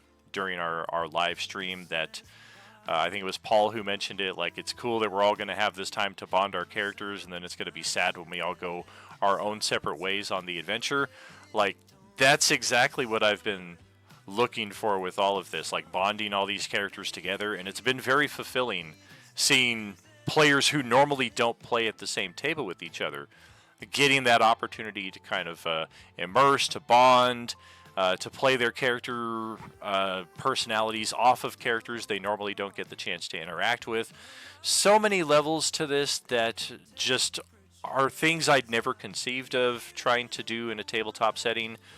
They're just the beneficial spillover of what happens when you've got all these tables connected and you don't fight you don't fight the wave. Like, it's going, you let it carry you along, and you're like, well, it's the same map, it's the same battle. Like, obviously, most of our players on Wednesday are not going to be able to play on Thursday on the opposite week because they got stuff going on. A lot of our Thursday night players can't play on Sunday morning.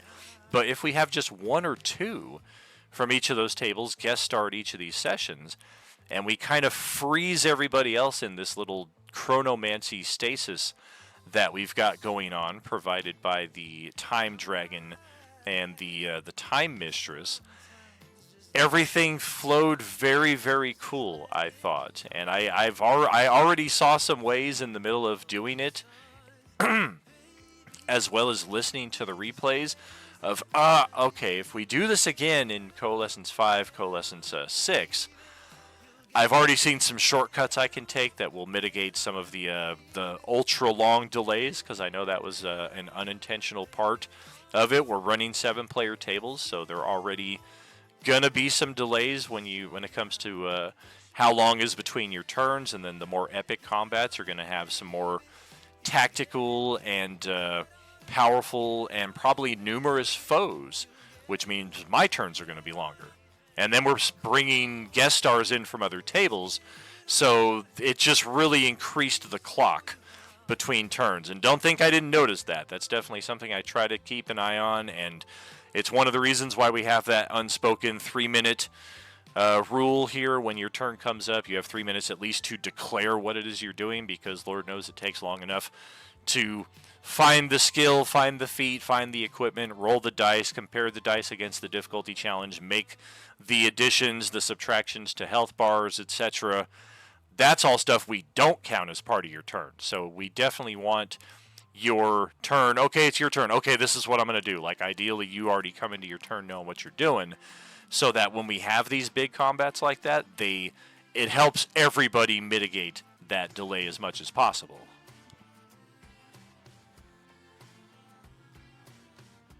But again, like I said, I found I've already come up with a couple of shortcuts as well, I think, for future combats of this sort to run a little smoother.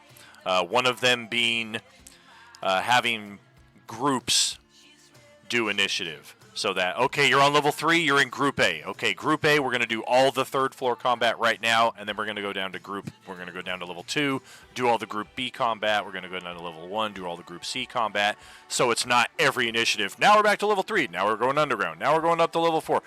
It was cool to see it thematically like that in real time, so to speak, but I think the compromise to our real-time play suffered a little bit, and it'll probably work better if we do the group format going forward with that. But yes, indeed, we will take a brief tour through the rest of the castle here, but first we're going to go back to our Monday table, and they were the first ones to break ground here at the Mall of the Undead. We actually had a nice approach from the northwest here. We could see very clearly, yeah, broken windows out here. This front parking lot is kind of crawling with undead. Probably don't want to approach from that side unless we absolutely have to. We've got blueprints and schematics of the mall that we had found throughout the course of the campaign between our Monday and Tuesday tables. Unfortunately, by this point, our Monday and Tuesday tables had not met each other yet, so they're still approaching this very, very differently. Monday crew opting to try from the eastern parking lot. Since they had the blueprints, they knew these warehouses right here would serve them well. This was all Wudorm here, I believe, was kind of pushing the party along, like we should approach from this side.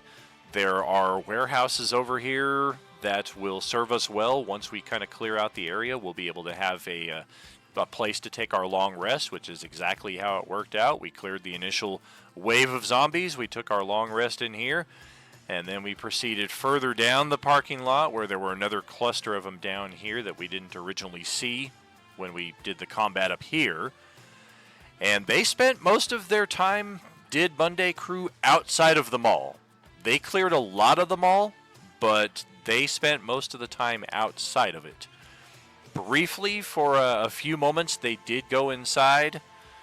through the security office here. We did break through the vent, make our way inside. We were very tempted by the spiral staircase. We did not go that route, however. And we opted instead to head into here. And as soon as we made our way into the first plaza, I think Johnny's character got the first look at the beacon over here, which we would later come to tie in to our merchant for this side of the Coalescence, known as Vorn and Nor.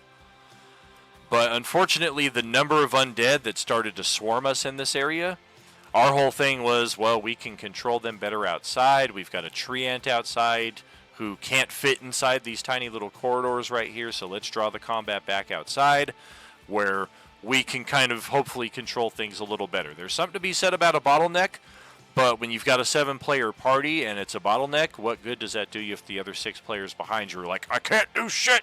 So definitely some solid tactics drawing them outside, and we can see based on the results just how many of these zombies were killed. We also had our debut of the Nihilist cultists during the middle of this encounter. And the cultists, I know I did promise to talk about them a little bit this session. These are they who would become breath drinkers. We found a good number of breath drinkers in the last campaign. They are Nihilust's most powerful and devoted minions. They have literally given their life to him and bonded their spirit eternally to his unending hunger, to his unending power. And as a result, that's why anytime he is present, Nihilus, there are a lot of these spirits around. Definitely inspired by the Shang Tsung from Mortal Kombat, how he kind of powered himself on the souls that he stole from around him. But Nihilus is also his own character as well, so I'm kind of basing it a little off of that, but also playing a bit true to form. And the cultists I kind of always imagined as the acolytes who aspired to become breath drinkers, those who wanted to see themselves upon that sacrificial pedestal, willingly giving up their life so that they could ascend to that next level of existence, that next level of service, that next level of power. So when you guys, and I'm speaking of our endgame teams here, when they finished off Nihilus and his breath drinkers, there might still be some breath drinkers left out there, but you got to imagine if Nihilus knew he was going into a combat that was to the death one way or another, he probably brought all of his breath drinkers with him. So without Nihilus or the senior elders of the church, so to speak, them all gone, these cultists are now kind of running on their own, trying to find a way to see the mission accomplished. And of course, Nihilus's mission is devouring all life as we know it. Of course, these cultists, they don't have the capacity to eat all of you, so the next best thing they can do is really just try to end all life. And because they're already part of the process of becoming a breath drinker, like this is stage 1, stage 2, and then stage 3 become a breath drinker, or prophet, as the case may be. That is why when you kill them, there is nothing left of the body at all. They would have become a breath drinker had their death been performed in the sacrificial manner as intended. But since they're entering combat and they're just dying in the middle of all this, their souls just kind of get lost somewhere. There may be more to touch upon that later on, but for right now, that is what I want to at least kind of pull back the curtain a bit on the Cult of Nihilus, where they come from, who they are, and why their mechanics work as they do. Because I know we had a bit of a moment when the cultist got turned into a zombie, and then upon the zombie being killed, it still dissipated and the soul went screaming away. I definitely had to kind of pause for a second on that, and I was like, okay, who gets the edge here? Is it the Agent Orange galactic virus, or is it the Sith ritual to become a breath drinker? And only by virtue of the fact that the Nihilus energy is included in the Agent Orange effect did I kind of give the lean towards, okay, the Sith ritual would take precedence because there's enough of Nihilus involved in all of this all around that this is what would happen as opposed to just a desiccated husk being left behind, which would have been the other fallback had I decided that way.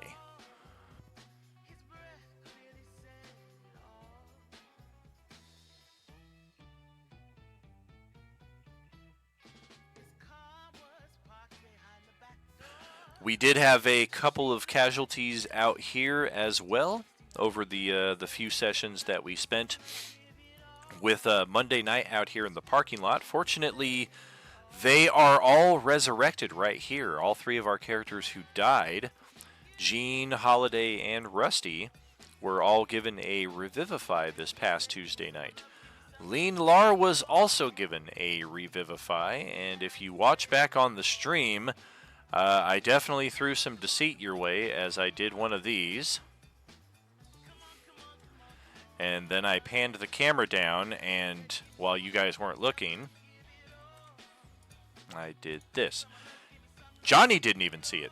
Or if he did not say anything. Johnny is here in the live stream, so I will let him speak to that as he will. He may not have caught the details of what happened when we were talking about Lean Lar's fate, but I did mention that on Tuesday night when unfortunately Johnny was unable to be here with us, that he used the Revivify on her, but he's not sure whether he missed the 1 minute time by like one round or something, because remember I did ask what order are you resurrecting these characters, so I was keeping track of the timer. Or is it that something weird happened with the spell to where it didn't work with her Yuuzhan Vong physiology or something? You're not sure what happened, but that is definitely something going into downtime that Adolin may wish to examine, because it worked on all three of the other characters. They all died around the same time, but we did have numerous chronomancy stuttering effects going on that could have played into that, and some of them died before others of them, so that also, of course, impacts where the timer and the clock lay. Once this combat was all finished up, however, we did have basically the same thing that was going on with our Wednesday, Thursday, and our Sunday morning characters with the Time Dragon and the Mistress here. Kind of, again, with that stutter effect of magic and chronomancy, kind of moving characters from place to place, or just accelerating time so that you've already moved to that place, but you don't remember, like driving home from work. You've made the trip so many times, you're just like, oh, I don't remember going from point A to point B. I just know that I did. And another interesting thing that we've seen on both sides of the Coalescence, although not every character has seen it, is one of these cultists, almost without exception, they ignore the undead. They don't really seem to care about the undead. And truthfully, they're very tactical. They use the undead to their advantage because they're like, yes, we will destroy the undead, but we'll destroy them last. They're already halfway there. Most of them can't affect us. It's the living who are the real threats to our purpose. So we will use the undead as best we can in helping kill the living. Of course, when the Void Claw zombies appeared in the middle of the castle on the other side of the Coalescence, that proved to be a very poor tactic, because the zombies don't pay the cultists the same attention. The cultists do still have that spark of life, and if the zombies can get at them, they are going to get at them. And the Void Claws throwing that necrotic damage that we now know deals double damage to the cultists did you a big solid there in the tank castle. As he'll of course rebrand it as whatever he sees fitting. But additionally, the cultists, while they ignored the zombies, two of them, one on each side of the Coalescence, found the Mistress's presence interesting enough that they tried to kind of probe the defenses. They threw some Sith lightning at her, and they immediately accelerated, decelerated through time, going all the way back to infantile, all the way to super senior citizen stage, kind of like Ant-Man in the Endgame movie, or perhaps more horrifically like the villain in Indiana Jones and the Last Crusade when he chose poorly, and he just all of a sudden he's super senior, then his skin falls off, and now all of a sudden he's just a skeleton standing there. And to finish matters off, once there's nothing left but a skeleton, it's almost like it kind of quickly balls up like a broken paper cup, and then it just kind of drifts along in the wind, like mask, lightsaber, robes, all torn, tattered, broken, shattered. Nothing left of them whatsoever. That is what happened to this cultist right here when he tried to attack the Time Mistress. She didn't do anything in response. It seemed to be just part of her natural aura that as soon as she was touched, this guy was just instantly obliterated. The same thing happened in the basement of the Daimyo's castle. I forget which night it happened on. I think it was a Wednesday or Thursday night. I don't think it was Sunday morning. But one of the cultists made their way down there at the same time that the Mistress had just brought a couple of characters there, and the Mistress was hanging out in the far back from all the rest of the combat, so the first person the cultist saw was her. And he kind of looked at her, she looked back at him and kind of shook her head like, don't do it. And he was like, Sith lightning, and then he was instantly obliterated as well. So some of the characters have seen this happen. Hopefully enough of those characters will spread the word throughout the rest of our tables to mind how you approach the Time Mistress. I know some of you find her to be a benevolent figure. Some of you do not trust her at all. Perhaps the truth lies somewhere in the middle. I'm definitely not going to give that away at this stage of the story, but for those of your characters who have seen this happen, it might be valuable information to pass around to the other 20 characters on your side of the table, because each side, I think, has 21 characters. I think we're rolling with 42 characters here total between all 6 of our tables, 7 characters per table. Math adds up.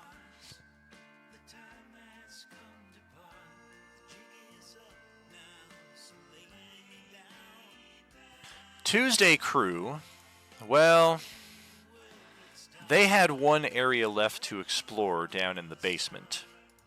As we left them off, they were actually entering the basement from this side here, and there is something I need to address here, because I realized I kind of left something unexplained, and I didn't want people to think I was introducing a story element that I really wasn't. So we'll cross that bridge here in a few minutes.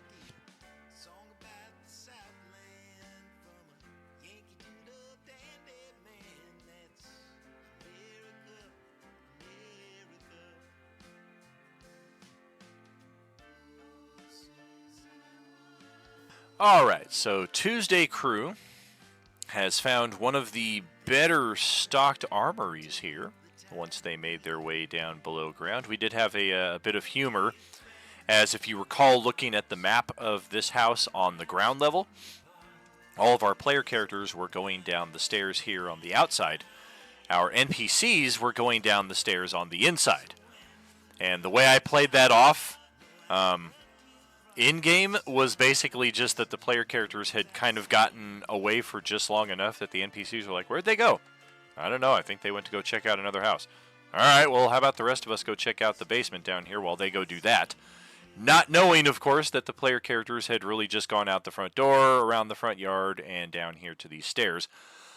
And they found a locked door. So the players are trying to pick the lock here, get through the door, as our NPCs come down the stairs. They hear somebody trying to break through the door, assume that they're zombies, so they're all prepared in attack mode as they open the door, get ready to attack, and oh, it's our friends on the other side of the door. Womp womp. So we had a little bit of fun, classic horror mix-up in that respect before we began to explore This basement cellar area, we've got a private restroom that's definitely seen better days. We've got a workout room that's equally seen better days. But the armory itself, everything is in very good condition. Not the special ammunition and what have you that we found at the mall with the combined Monday, Tuesday, and even to an extent Sunday night group by that point. But still valuable nonetheless. And I feel like most of this equipment ended up with our NPCs, except for the Elven Chains, which I think it might have been Grant and Kimberly who ended up with both of those. I could be mistaken. It's been a couple weeks since I listened to those replays. But we also found some frag grenades. Hey, look at me. Sometimes it still works. The brain. We found some extra ammunition, rifle ammunition, pistol ammunition, likewise an extra rifle and a pistol here. This room here was a workshop that contains some rather unique components, also some bedrolls and what have you, but these components are very useful for the artificers. What these are, it's a homebrew mechanic that I just kind of decided to throw in there. Like, artificers don't have the opportunity to do enough things. I just thought it was cool since I had the tokens for this stuff and it benefits the whole party. When I throw these components in, for Justin playing the artificer in this group, it gave him the ability to create one extra uncommon magic item for that day. And recently he found another stash of supplies, so he can now create 2 uncommon items extra per day, or 1 rare item extra per day. You've already got your infusions and your natural artificer abilities that allow you to kind of play around with the magic item system. This was just a supplement to that even, which really is, again, just intended to benefit the entire party. I believe this is the fireman's axe that Brad got his hands on and finally managed to procure an offhand weapon.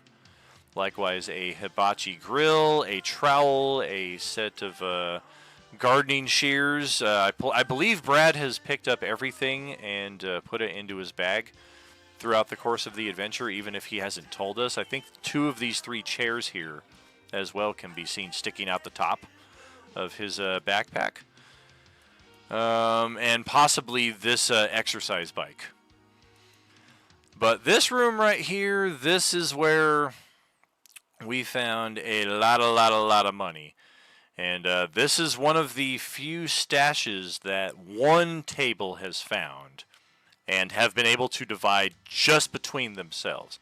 Every table has found degrees of treasure here and there, but 12,000 gold between gems, jewelry, and coins is not anything that any one other table has found, except for Tuesday night.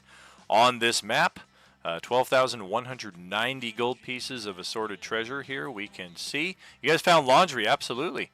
Just wait till the point in the campaign when that comes in really handy, and you guys need to create like an army of decoys, and you're like, dude, we have 90 mannequins and 1,000 sets of clothes. We got this. Monday will be freaking golden. Here is the little potential mistake, misinterpretation I wanted to clear up in this hallway right here. After our characters opened up this locked door, we fought a bunch of zombies. Yeah. Nothing really consequential about that, aside from the fact that there were 3 Belcher variants mixed in there.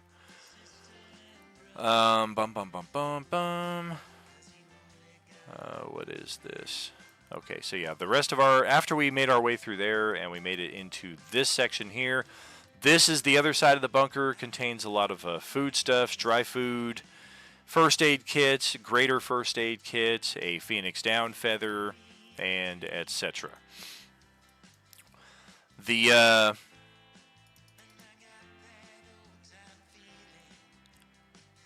The miscommunication that I wanted to clear up here in this hallway is after these areas were cleared, we found numerous journals and notes and what have you that seemed to indicate the 2 families that lived in these 2 respective bunkers. Of course, they connect to 2 different houses back on the surface.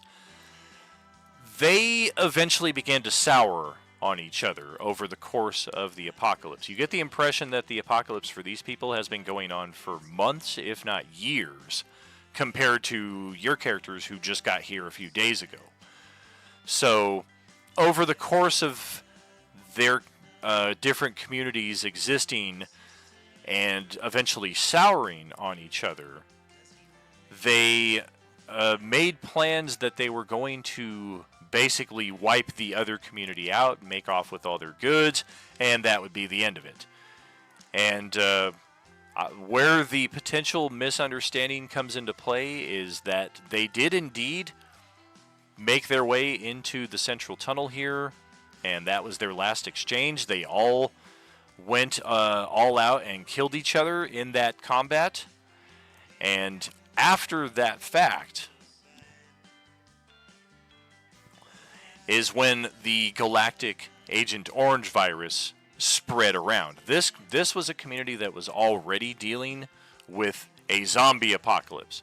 Slow zombies, Class D all around, not even the same category of Class D that we're used to. If we're going to categorize them in the same, these would be like Class R zombies. Like that's the weak level of zombie they're used to dealing with before the Zastam Acererak mutated ritual spread like wildfire throughout the galaxy.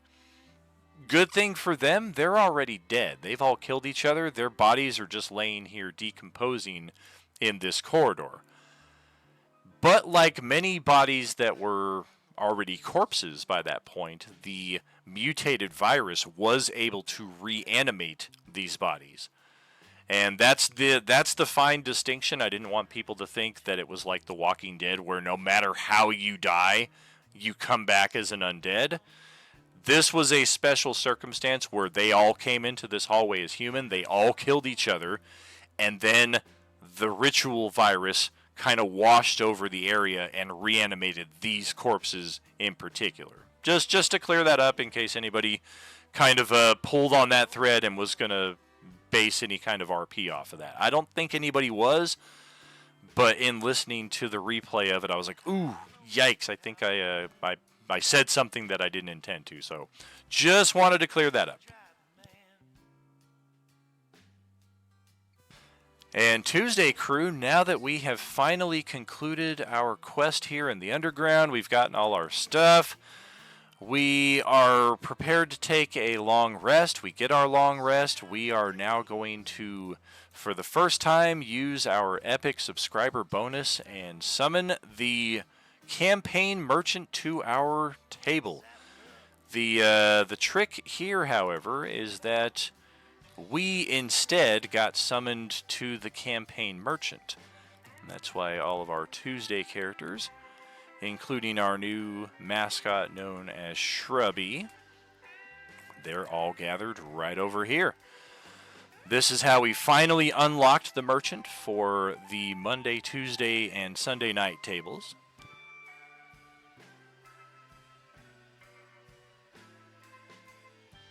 We also discovered in passing that these beacons were set by Vorn Aenor. They are Yuuzhan Vong biotech devices, just like all of their stuff otherwise is. And that's why there are lightning bugs floating within this weird gossamer globe and just kind of repeatedly battering themselves up against the side of it to create this weird little sparkly effect, almost like a flare. Something I created entirely out of thin air, just trying to think like, well, how would a Vong get people's attention if she was trapped in here like this? And other than like writing words on the wall that would be in Vong speech that none of your characters would by default understand, this seemed a pretty cool way to kind of bridge that gap. And once our characters resolved things here, they were, in fact, they caught up with the... I think all of this was already done. Yeah, by the time they came out here, all of the Monday combat in this area was done. They were far enough away on the other side of these locked doors that they didn't hear the sounds of combat happening out here a few storefronts away outside the mall. So they opted to go up onto the second floor. Yeah, exactly. Monday pulled everything on the first floor other than the generator zombie and then all these ones out here that the cultists took care of. And then some of them were still left aside, like the ones here in the ice cream store. Some of them were left aside for your cleanup duty last night as you guys did the final sweep through them all. This one right here and Big B's Burgers, nobody touched until last night. These are the 3 cultists that were in observation mode / cleanup mode here on the west side before they decided to make good their retreat. But yes, Tuesday night they went upstairs here at the mall. But not before Sunday G2. This is where they spent the remainder of their campaign.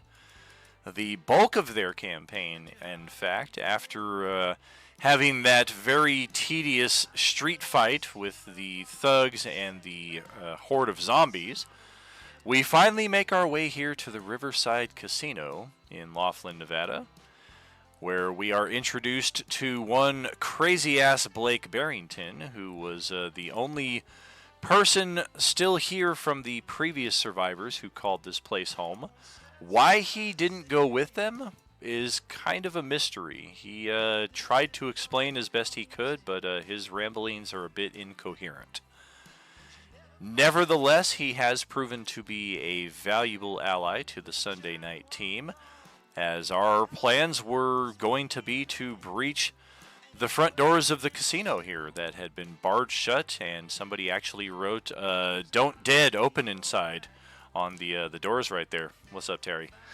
And yeah, they were set to completely go in the wrong way. Most of the zombies, I mean, we can see them all laying dead over here, but there were about 30-ish scattered here on the main casino floor that, I don't know. I mean, this is a nice little bottleneck right here, but the press rules that I kind of briefly hinted at a couple sessions ago definitely would have pressed our characters out here into the parking lot. And then once you're out here with 30 or so zombies, I don't know that this terrain does you a whole lot of good. Getting up on the bus is a temporary solution because they're just going to climb right up there after you. So Blake definitely did them a solid, leading them around the backside here to the Alchemist workstation. We can actually see some fuel pumps back here. A little Alchemist workshop where our scientist, our residential gas man here, was responsible for providing fuel not only for the vehicles in the community, but also for the generator to keep the power on in the casino. Unfortunately, through the ramblings of Mr. Barrington, we learned as the Sunday night table that the casino was vacated. The zombies had gotten in somehow and basically run everybody out. The survivors had enough tactics and courage remaining to them to at least seal the place up behind them before they made good their escape. But it sounds like that happened a number of months ago. So our characters made their way up the stairwell here into the hotel area of the casino, where we had plenty of zombies as it was to face off even here. Like this was not an easy combat for our low-level G2 party, but this is where they cut their teeth as well. They got some experience. This is where our group levels went up to 3, and then we got our group community challenge up to level 4. We did some extra clearing out of the zombies down here at the end of the hallway. Didn't really find much of use in any of the rooms, just evidence that people once called these places home. And obviously some of these rooms were horribly damaged in the escape/attack. Some of them were damaged in the initial taking of the casino too. This place wasn't empty when these survivors moved in. They had to take it. And the generator room would have just been a shortcut to getting the elevator working, getting the power on. We might have been able to use that in some respects to kind of, maybe with all the slot machines on, kind of keep all of these zombies' attention over here. But for the most part, even while we were fighting in this area, I didn't want to overwhelm the party too much. I can be a good guy sometimes. I didn't want to overwhelm them too much, so despite the fact that the zombies were all out here in the casino, none of them made their way up here until our party got onto the marble staircase, and then that's where we started having some of them ascend. That's where we have some dead zombies right here. The elevators would have been turned on, so we wouldn't have had to boost people up through the shaft to get up to a level 2 right over here. But overall, having the power on or off was really just a cool addition, but not anything that was essential. And after having cut their teeth and gotten some experience, Ballard had a much different experience with the zombies here than he did in that street fight back in sessions 2, 3, 4-ish. And didn't require a wish spell to get out of it neither. Just had to plant his feet right up here against the backside of this slot machine. And he stood his ground long enough to kill enough zombies to where the rest of the party was eventually able to get out here. Some of them attacked at range, killed some of them from up here at the top of the staircase. A couple party members.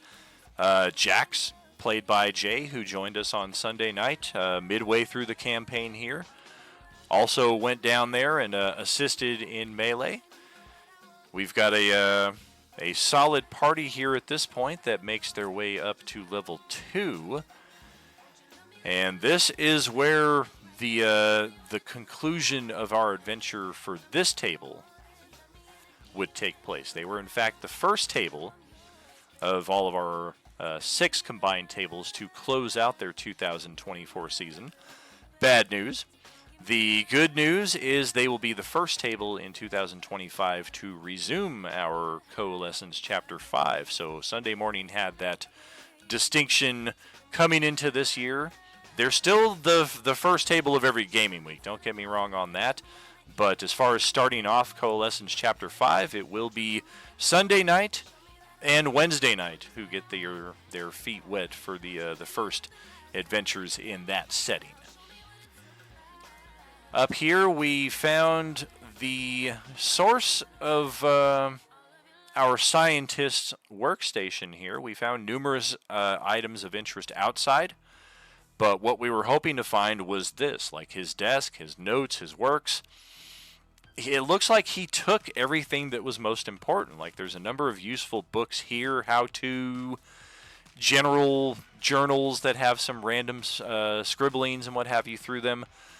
But it's all very like having 300 pieces of a 500-piece puzzle. Like you can kind of see the picture that you're trying to make, but you don't have all of what you need.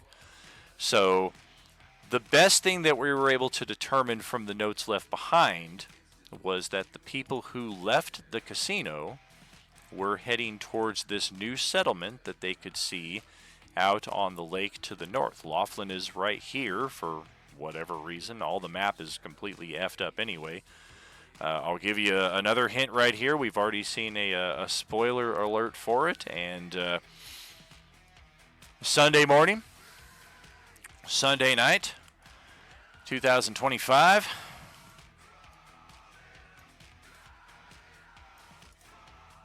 You're welcome. We're going to have some fun. We are going to have some fun. We're going to have me some fun.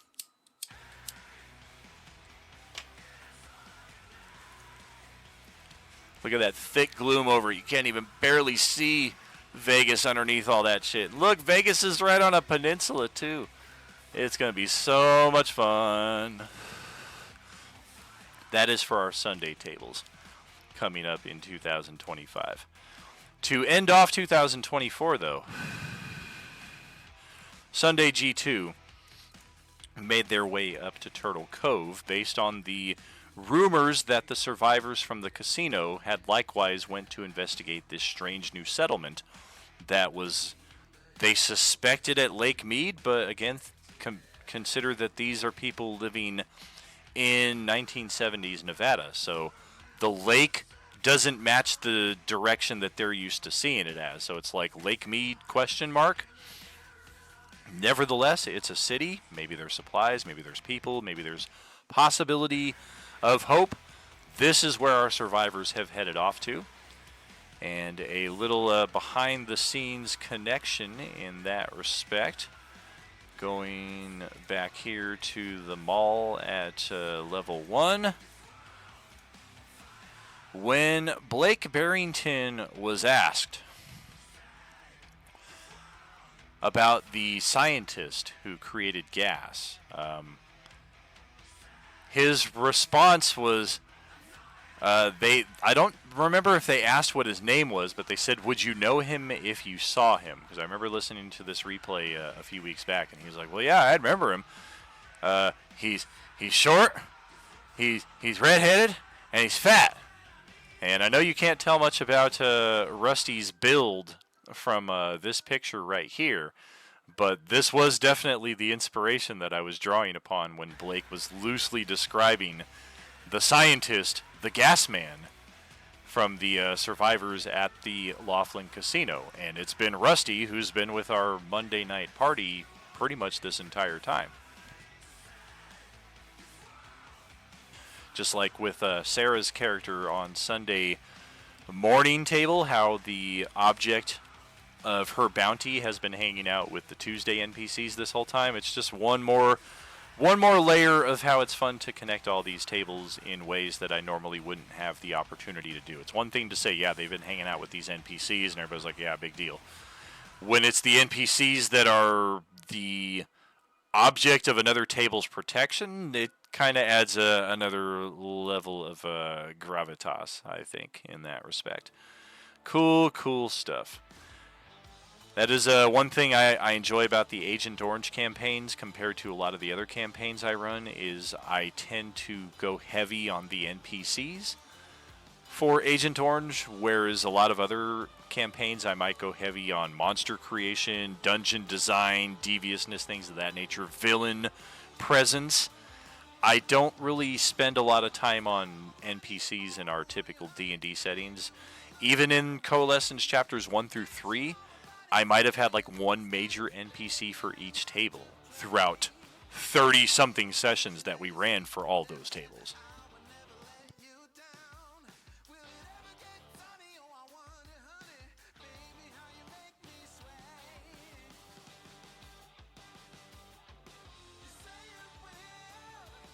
We are getting close to tying up here. We still got a few more details to cover here. Back to Sunday evening, though. After they cleared the casino and found the notes for Rusty, we also found two valuable NPCs here, one of whom is Leonora, the second of our sentient Class B zombies. And a very interesting tie to our Coalescence Chapter 1 campaign, actually. She has not been seen since then. If you missed the live stream on that Sunday night, almost 2 weeks ago, 12 days ago, I think would be the case now, Captain Leonora Gator was our first major NPC to tie our tables in during the original Coalescence campaigns. She was the captain of the Dragon Lotus starship, a very small, modest ship that somehow connected all of our tables, mainly because all of our tables were always out on missions and never on the ship at the same time. Otherwise, there wouldn't be enough room to breathe. It'd be like sardines. But at the point in the bridge between our Coalescence Chapter 1, Coalescence Chapter 2, the Ministry started to make their big appearance. They were the major galactic force, almost the Empire to our Rebellion, except in this case they were called the Ministry to the Confederacy. And this ministry was headed by the Mistress, Iji, the one who would eventually become infected with the Agent Orange virus, who would sacrifice herself in the battle against Nihilus. And whether the Time Mistress is that Iji somehow revived, whether it's another variant of Iji, because even back in the original campaigns, we saw at least 9 versions of her, something like that. Because that was part of the Mistress's motivation, was kind of like Highlander. There can only be one. She became aware of the whole multiverse variant concept and became almost threatened by the fact that there were other versions of her out there, and she made it her #1 quest to kill all of them. But that seems to have kind of got put on hold or stopped entirely once she got infected and Nihilus came into the front. That became more the focus of her plot, it would seem. But Captain Gator, once the Ministry started making their mark, it was Urlazwo, who was one of the head leaders of the Ministry, a Mind Flayer, and his illithid Nautiloid fleet that were responsible for targeting, attacking, and destroying the Dragon Lotus ship while all of our characters were out on their respective missions. It kind of stranded them in the field for a few sessions. It shut down our ship Merchant for about a month and a half. If your characters remember that, all of our Epic subscribers were like, we can't summon Meridian, who was our connected merchant at that time, because he had gotten killed.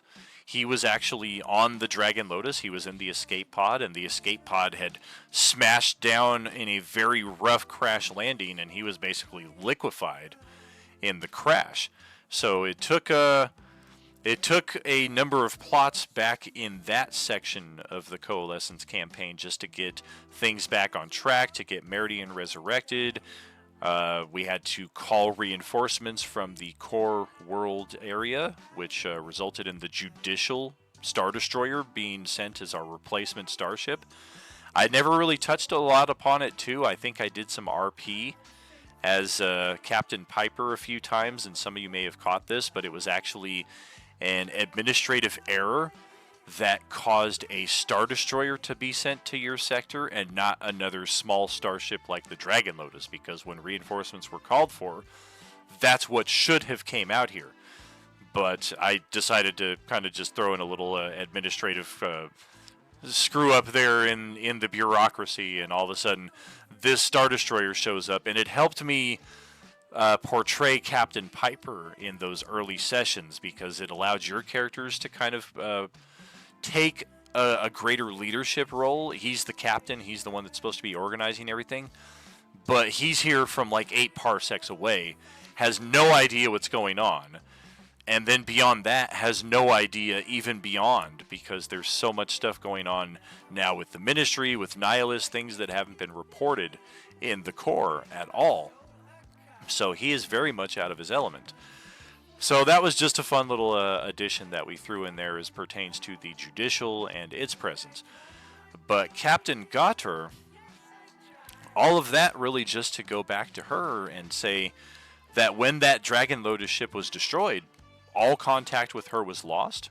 She was presumed dead, along with any other members of the crew. And it isn't until this final session of the Sunday G2 campaign for this season that we hear her story, that there were indeed survivors of the crash, she being one of a handful, and they survived stranded for a number of days, perhaps weeks, before, just like most of you, you experienced the wash of the galactic orange virus sweep over your sector, and her entire crew were turned into the undead. She also was. She doesn't know why, however, she has retained her sentience. Nobody else in the crew did. They're all mindless. They want to eat and feast on living flesh 24/7. She hasn't touched upon whether or not she feels those same compulsions, only that she has some level of sentience. But that is another connection all the way back to Coalescence Chapter 1, all the way out here to Coalescence Chapter 4. And the other interesting NPC that we met here with our Sunday evening party is the dwarf known as Dornskir. Yes, I am the one who crafted all of those undead slayer daggers that you carry around on your person. Throughout our downtime, I will be upgrading those to their true and full purpose. And what that essentially means is these +1 undead daggers undead slaying daggers are going to become +3 daggers, that the extra damage will not only increase, but the extra damage will deal radiant. So if you don't have Orange Peeler by this point in the campaign and you have one of these daggers, it does simulate some of the aspects of Orange Peeler in that you're bypassing the undead resistance because you're dealing holy damage or radiant damage. And one thing that not a lot of our tables have touched on, I think Sunday morning might have been the only one to do so, and you guys might want to revisit how you plan to approach this. But Dornskier, once he's connected to all of our tables during downtime, and that starts now pretty much, he has one more Undead Slayer dagger for each of your tables. So some of you got some through trivia, some of you got some through a second, even harder trivia a few weeks later back in September, and a couple of you have luckily found one in-game. The extras that Dornskier is providing to the tables here will probably be the last Undead Slayers that we encounter for some time at these tables. And we've already given one to Sunday evening because they were here in person and met Dornskier. Sunday morning, I think, was talking about giving theirs tomorrow.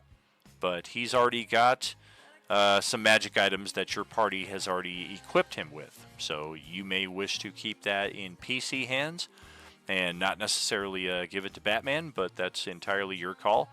And likewise, Monday, Tuesday, Wednesday, and Thursday tables. I don't think any of your tables have discussed what to do with your new Undead Slayer weapon, whether your character has it, or whether your character already has one, or whether your character doesn't. I think there's at least a handful of characters at each table that don't have one of those, because it's a pretty rare weapon to get, and it's definitely something you should discuss with your table. I will try to tag and remind them, but like always, once I put these rewards out there in your hands, especially if they're rally the table and get conversation going, things like this, I kind of like to leave it in your hands for that exact reason.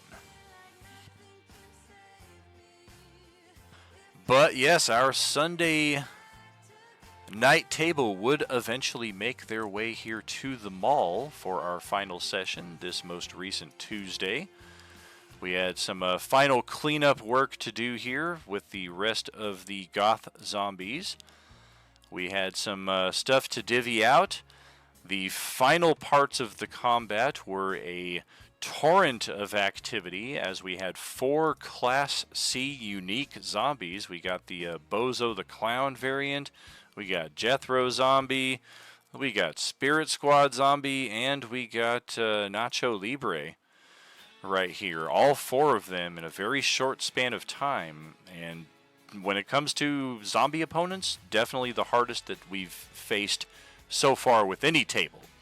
And this was an exclusive pretty much to Tuesday night, although Monday night did come in, I believe, and clear a good chunk of what was left of those unique zombies right there. And then additionally, this whole swath of Class D zombies came up from up here out of the woodworks. They were all up here in the Huntington's sports store before Zara kind of drew their attention in the penultimate Tuesday night game. But between Monday and Tuesday, being the most important point, we got all of this cleared out. All of these zombies destroyed. All of the cultists, minus the 3 that were in observation, took off and fled the site entirely. Likewise, we've got the Mistress and the Time Dragon, or the Time Mistress and the Demon Dragon, overseeing everything going on here. Everything else pretty much cleared. We did find some interesting objects throughout the mall. Different potions in the forms of stems and pills. We found some elven plate or elven chain in the form of tactical battle vest armor. Oh boy, oh boy. Of course, the crux of our interest would be focused in this hidden room behind the vents in the Sports Authority store, where we found an energy rifle, we found some energy ammunition, we found a radiant mine, some frost missiles, some incendiary grenades, and whatever the heck this weird artifact is that has really effed with two of our characters who dared to lay a hand on it. It sucked them completely out of this reality for a indeterminate amount of time before spitting them back out with 1 hit point and 5 levels of exhaustion. It was not pretty. And yeah, you did. You had a hand that was touching a thing that touched it. That means you touched it with your hand. That's how that goes. And yeah, it's still to be determined what we're going to do with this this interesting item, this plate that we have since determined to be connected to Zastam. We just don't really know how. But we will definitely find out more about that during our downtime. Once we have opportunity, if we spend time studying it too, we will definitely. I'll be interested to see what ideas you guys have in that respect to get us more information. Here we have all of our characters, NPCs, PCs alike from Monday, Tuesday. It's our Sunday evening group that is really only represented here by Xavier and Ballard, who only just showed up at the end of Monday and Tuesday, having cleaned out the entire mall here. So that's why we don't see their representation as much as we did with the other connected table. It wasn't all 3 tables trying to clear the same site. Sunday night was trying to clear that casino. Monday, Tuesday, we're trying to clear the mall.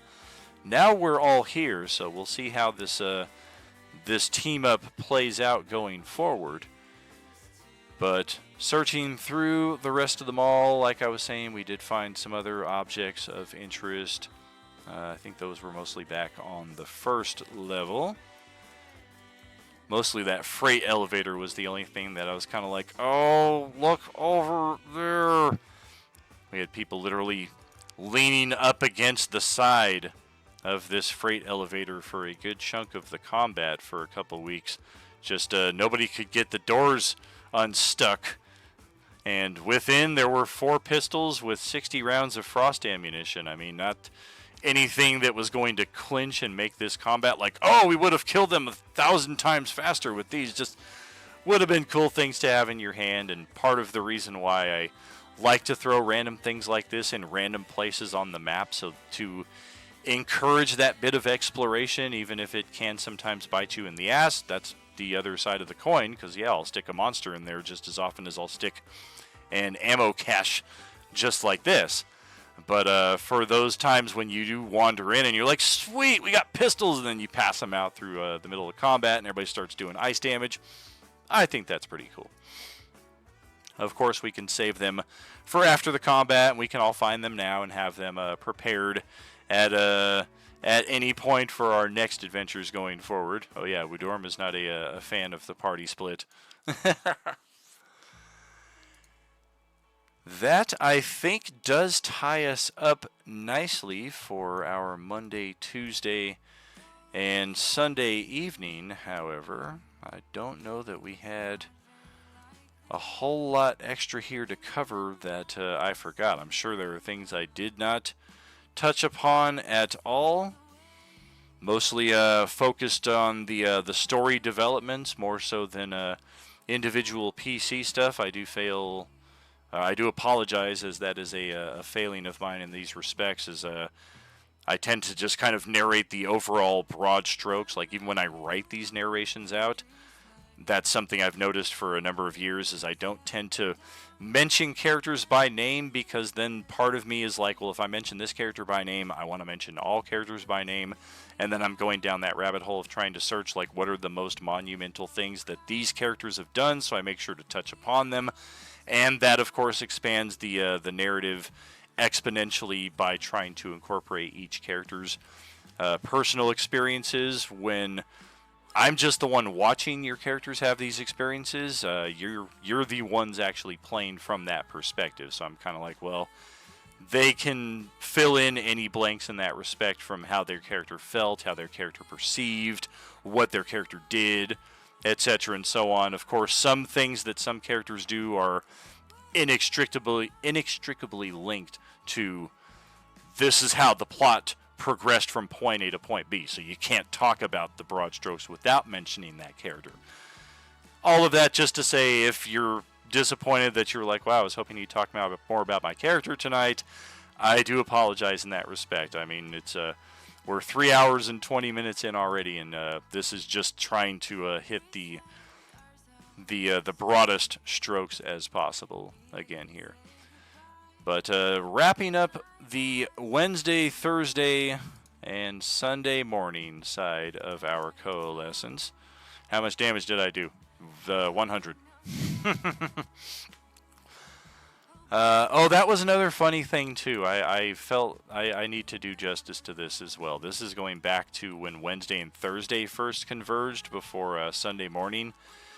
Tied into it as well. You guys were all still caught out there in the streets watching your precious NPCs get killed, unfortunately.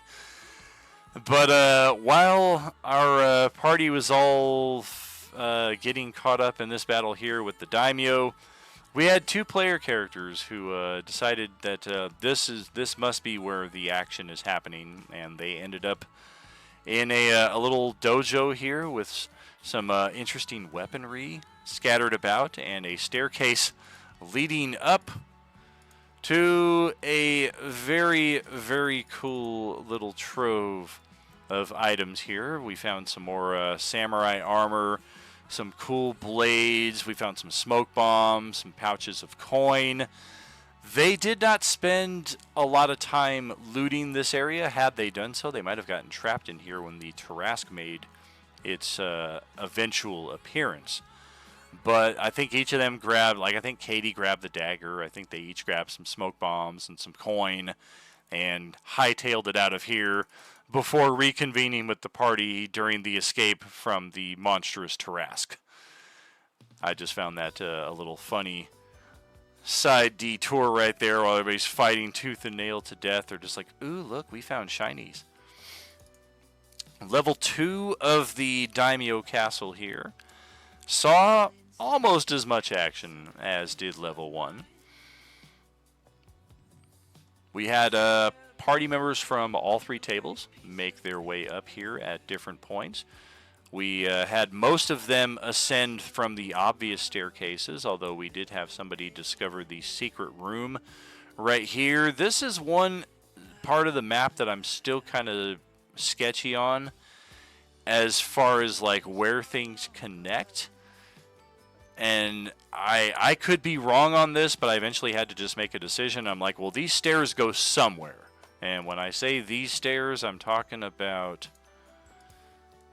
these ones right over here. These stairs go up. These stairs clearly go down. I was able to find the corresponding spot in the basement to where these connect to. I could not find a spot on level 2 where those stairs connect, except right here. That spot on the map would appear to be... Oh, it's this right here. Look at that. What a fool. I finally venture over here and I find the answer to my my question. So this spot on the map just apparently did not exist during our feature, but rather I had those stairs, whoops, connecting up to a hatch right here that led to a hidden room that allowed characters to kind of navigate this battle a little bit more easily. Those are actually hammocks. Yeah, they look like weird flying contraptions, but they're actually hammocks. Yeah, just mounted to the wall and mounted to central pillars located throughout the room. Just an additional area for the guards to sleep throughout here. And likewise, we've got this this hatch over here that connects. It's got to connect somewhere, but yeah, I'm not entirely sure. So we do have a couple other. Oh, okay, yeah, those are all at the pinnacles, at the towers. Those are all pretty self-explanatory. But yeah, we'll have a couple other areas to explore of this castle when the time comes. Mostly we focused on the central pagoda-like building, finding a great deal of opponents on all of these levels. This level alone had no, this level's been cleaned up. We did have a like 5 samurai and 2 assassins kind of taking cover behind these walls right here. Samurai standing up front for defense. Party shredded right through those, and then all of a sudden we switched from one table to another. Half the party froze out, and then a nihilist cultist made their way in here to challenge Steve from Sunday morning in one-on-one combat. And Steve took the fight up to level 4, and this is the one level that hasn't been cleaned out. Doesn't matter if I clean it out here. This is a secondary page, but that is where that combat came to a conclusion. Nihilist cultist number 6 was killed. Most of the combat took place here in the basement level, or at least most of the crucial combat, as this is where the daimyo, after being stricken with the fear of God at seeing Tank's character, he fled all the way down the stairs to here, opened up the secret door behind the shelves right here, locked it up tight behind him, brought an assassin and 3 samurai, and they all took position inside of this room. And then the very first time I moved the map to this level, the dynamic lighting fucked up and everybody saw where the hidden room was, so it kind of spoiled the surprise. But we did eventually make our way into that. Nobody found the secret door from this side in this room, which is where Katie originally came in from. She came in through this secret hatch. She came back up through this one, drew the attention of a couple of guards, went back down through here, kind of looked around, was like, all right, I mean, yeah, it's a cool area, but she didn't really metagame that she saw anything up here, if she did. And then eventually went back up this area and was assisted by Tawny Paw in killing one of those guards who had her attention at that point. Eventually everything, though, comes to a conclusion on level 1. We managed to finish off all of the defenders, all the samurai, all of the assassins, the daimyo himself, of course. We had zombies try to intrude upon the combat. They were turned, and they ran off site, and somewhere in the process seemed to have gathered a number of Class Cs, and the uniques that they brought along with them were those Void Claw zombies I was talking about that did your characters a great solid in the conflict against the Nihilist cultist. But it was kind of that Batmarl was speaking to, because he, like Tank, was one of the few characters who was present in almost every battle of this this sequence here. And he saw the effects of the turn undead. He saw 15 Class D oranges try to wander in, get turned, run away, and then come back with 4 Void Claws and a Class C unique Frost Giant. So when Elaric tried to do a turn undead on like 3 zombies that were remaining, Marl was kind of having none of it. He's like, yeah, we're going to send them away running for what? They're going to come back in 60 seconds with like 8 more in their company, because they're going to go running, screaming, trampling through, drawing the attention of everything within a half-mile radius, and then they're going to turn around and come back with even more. So turn undead is very useful in crucial situations, but if we're trying to clear a safe zone around us, it may not be the most beneficial. So one thing to keep in mind based on the experiences we've already seen at this table, at least. We haven't seen turn undead really bite us in the ass in that respect on the other tables. We've seen it work pretty well, in fact, on the other tables. And, well, darn. I guess one other thing worth mentioning here, back on Castle Level 2, we had one of our samurai drop his samurai sword down the stairway here. Later on, we had a samurai squeezing into a space here with another one of his buddies, roll a natural 1 on his attack, roll I believe another natural 1 on his balance check. They both went tumbling down the stairway. They both were killed by the katana that was just sitting there on the stairs. And later on, it was Sarge who would end up claiming that katana, which has since proven to be a Vorpal sword, with the added effects of Boots of Haste, it would appear. It is also sentient in one of the most badass ways that we've ever had at one of these tables. You didn't think that I was going to be talking trash like this when I would be kicking ass. More info on the artifact we have in the mall. I will during the downtime. I'm only telling us what we already know about this blade so far. But Sarge has claimed this blade, and the one little hint that I have left in that respect is that he's not going to be happy with this sword. It's too good. It's got to have a negative, right? It's a legendary sword that has a very rare magic item added onto it, and it's sentient. I mean, there's got to be a downside, right? Well, our upcoming downtime, probably over this weekend, will reveal a lot about the downside of that sword. And I will pay attention a bit here to the chat here in our closing moments, just to see if there's anything any of you guys wish to add to our Coalescence Chapter 4 conclusion. This is pretty much it, recapping all of the major events that have happened at 6 tables over 45 sessions over 105 days.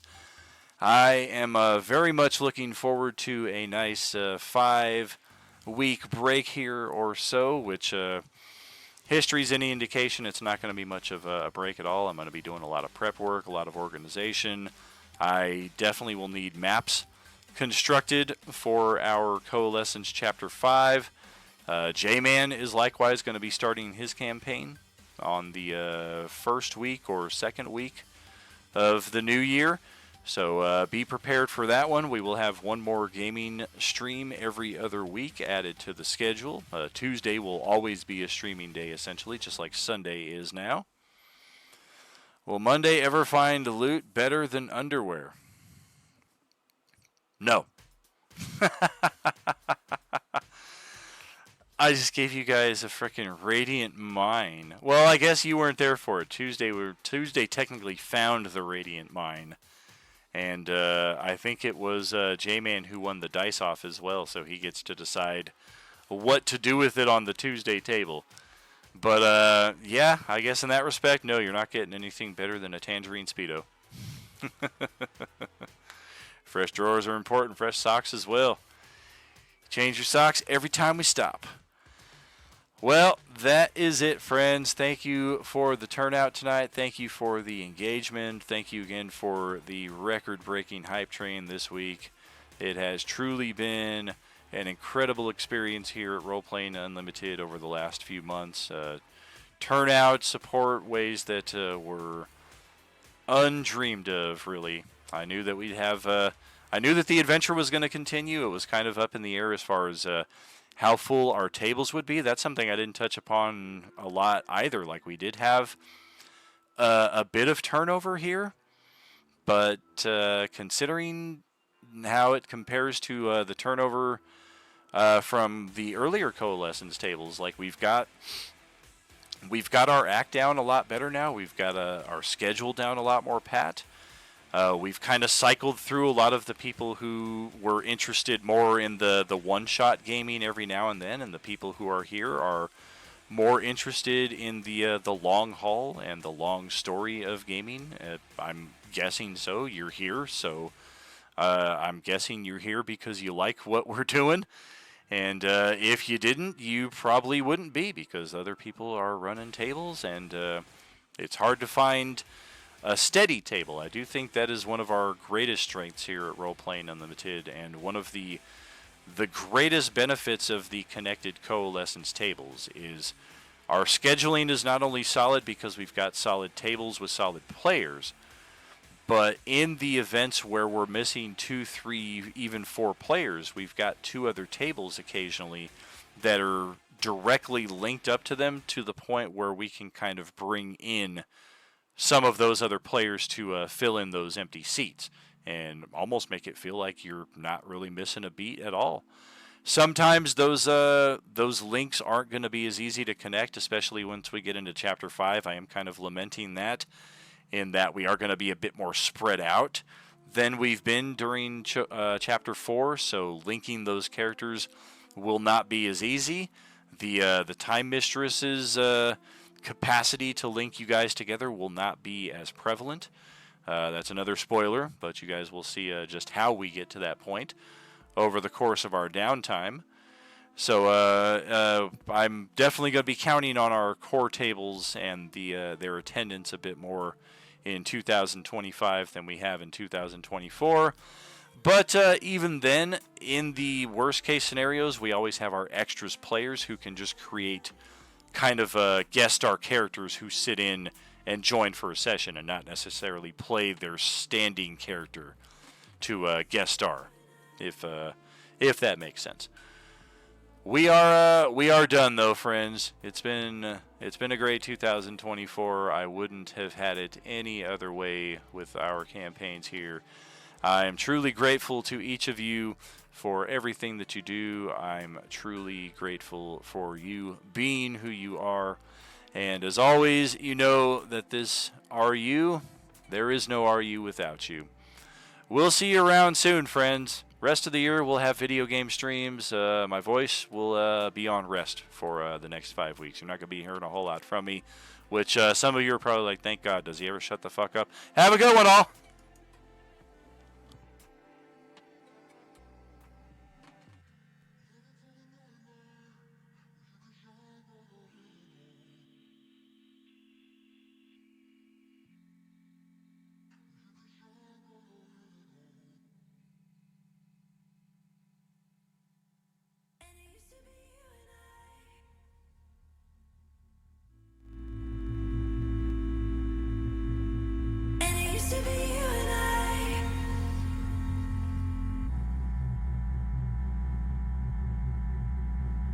You can shine brighter than all.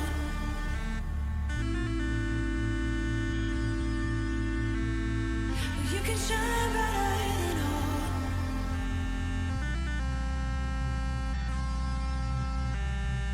You can shine brighter than all.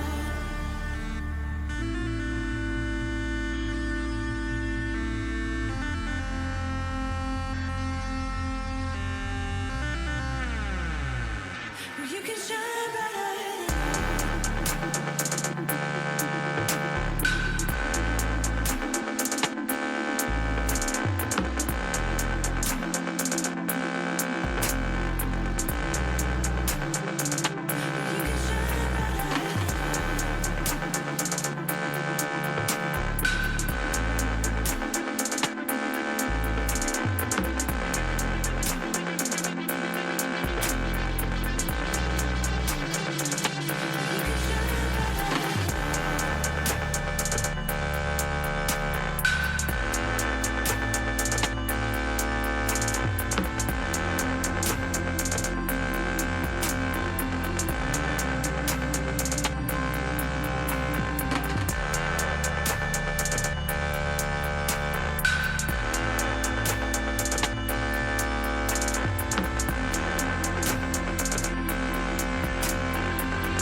You can shine brighter than all.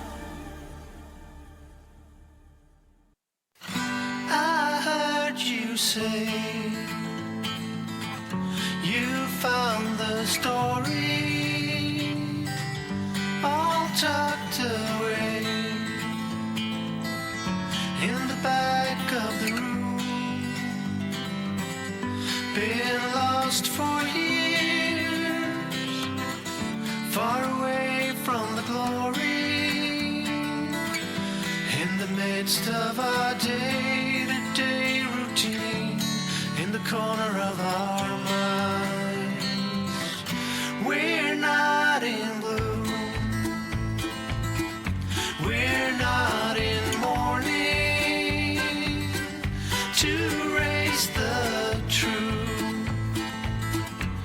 takes more than will. Among the things I like to do, craving is one for two, and the light of the day that passes on will somehow be gone.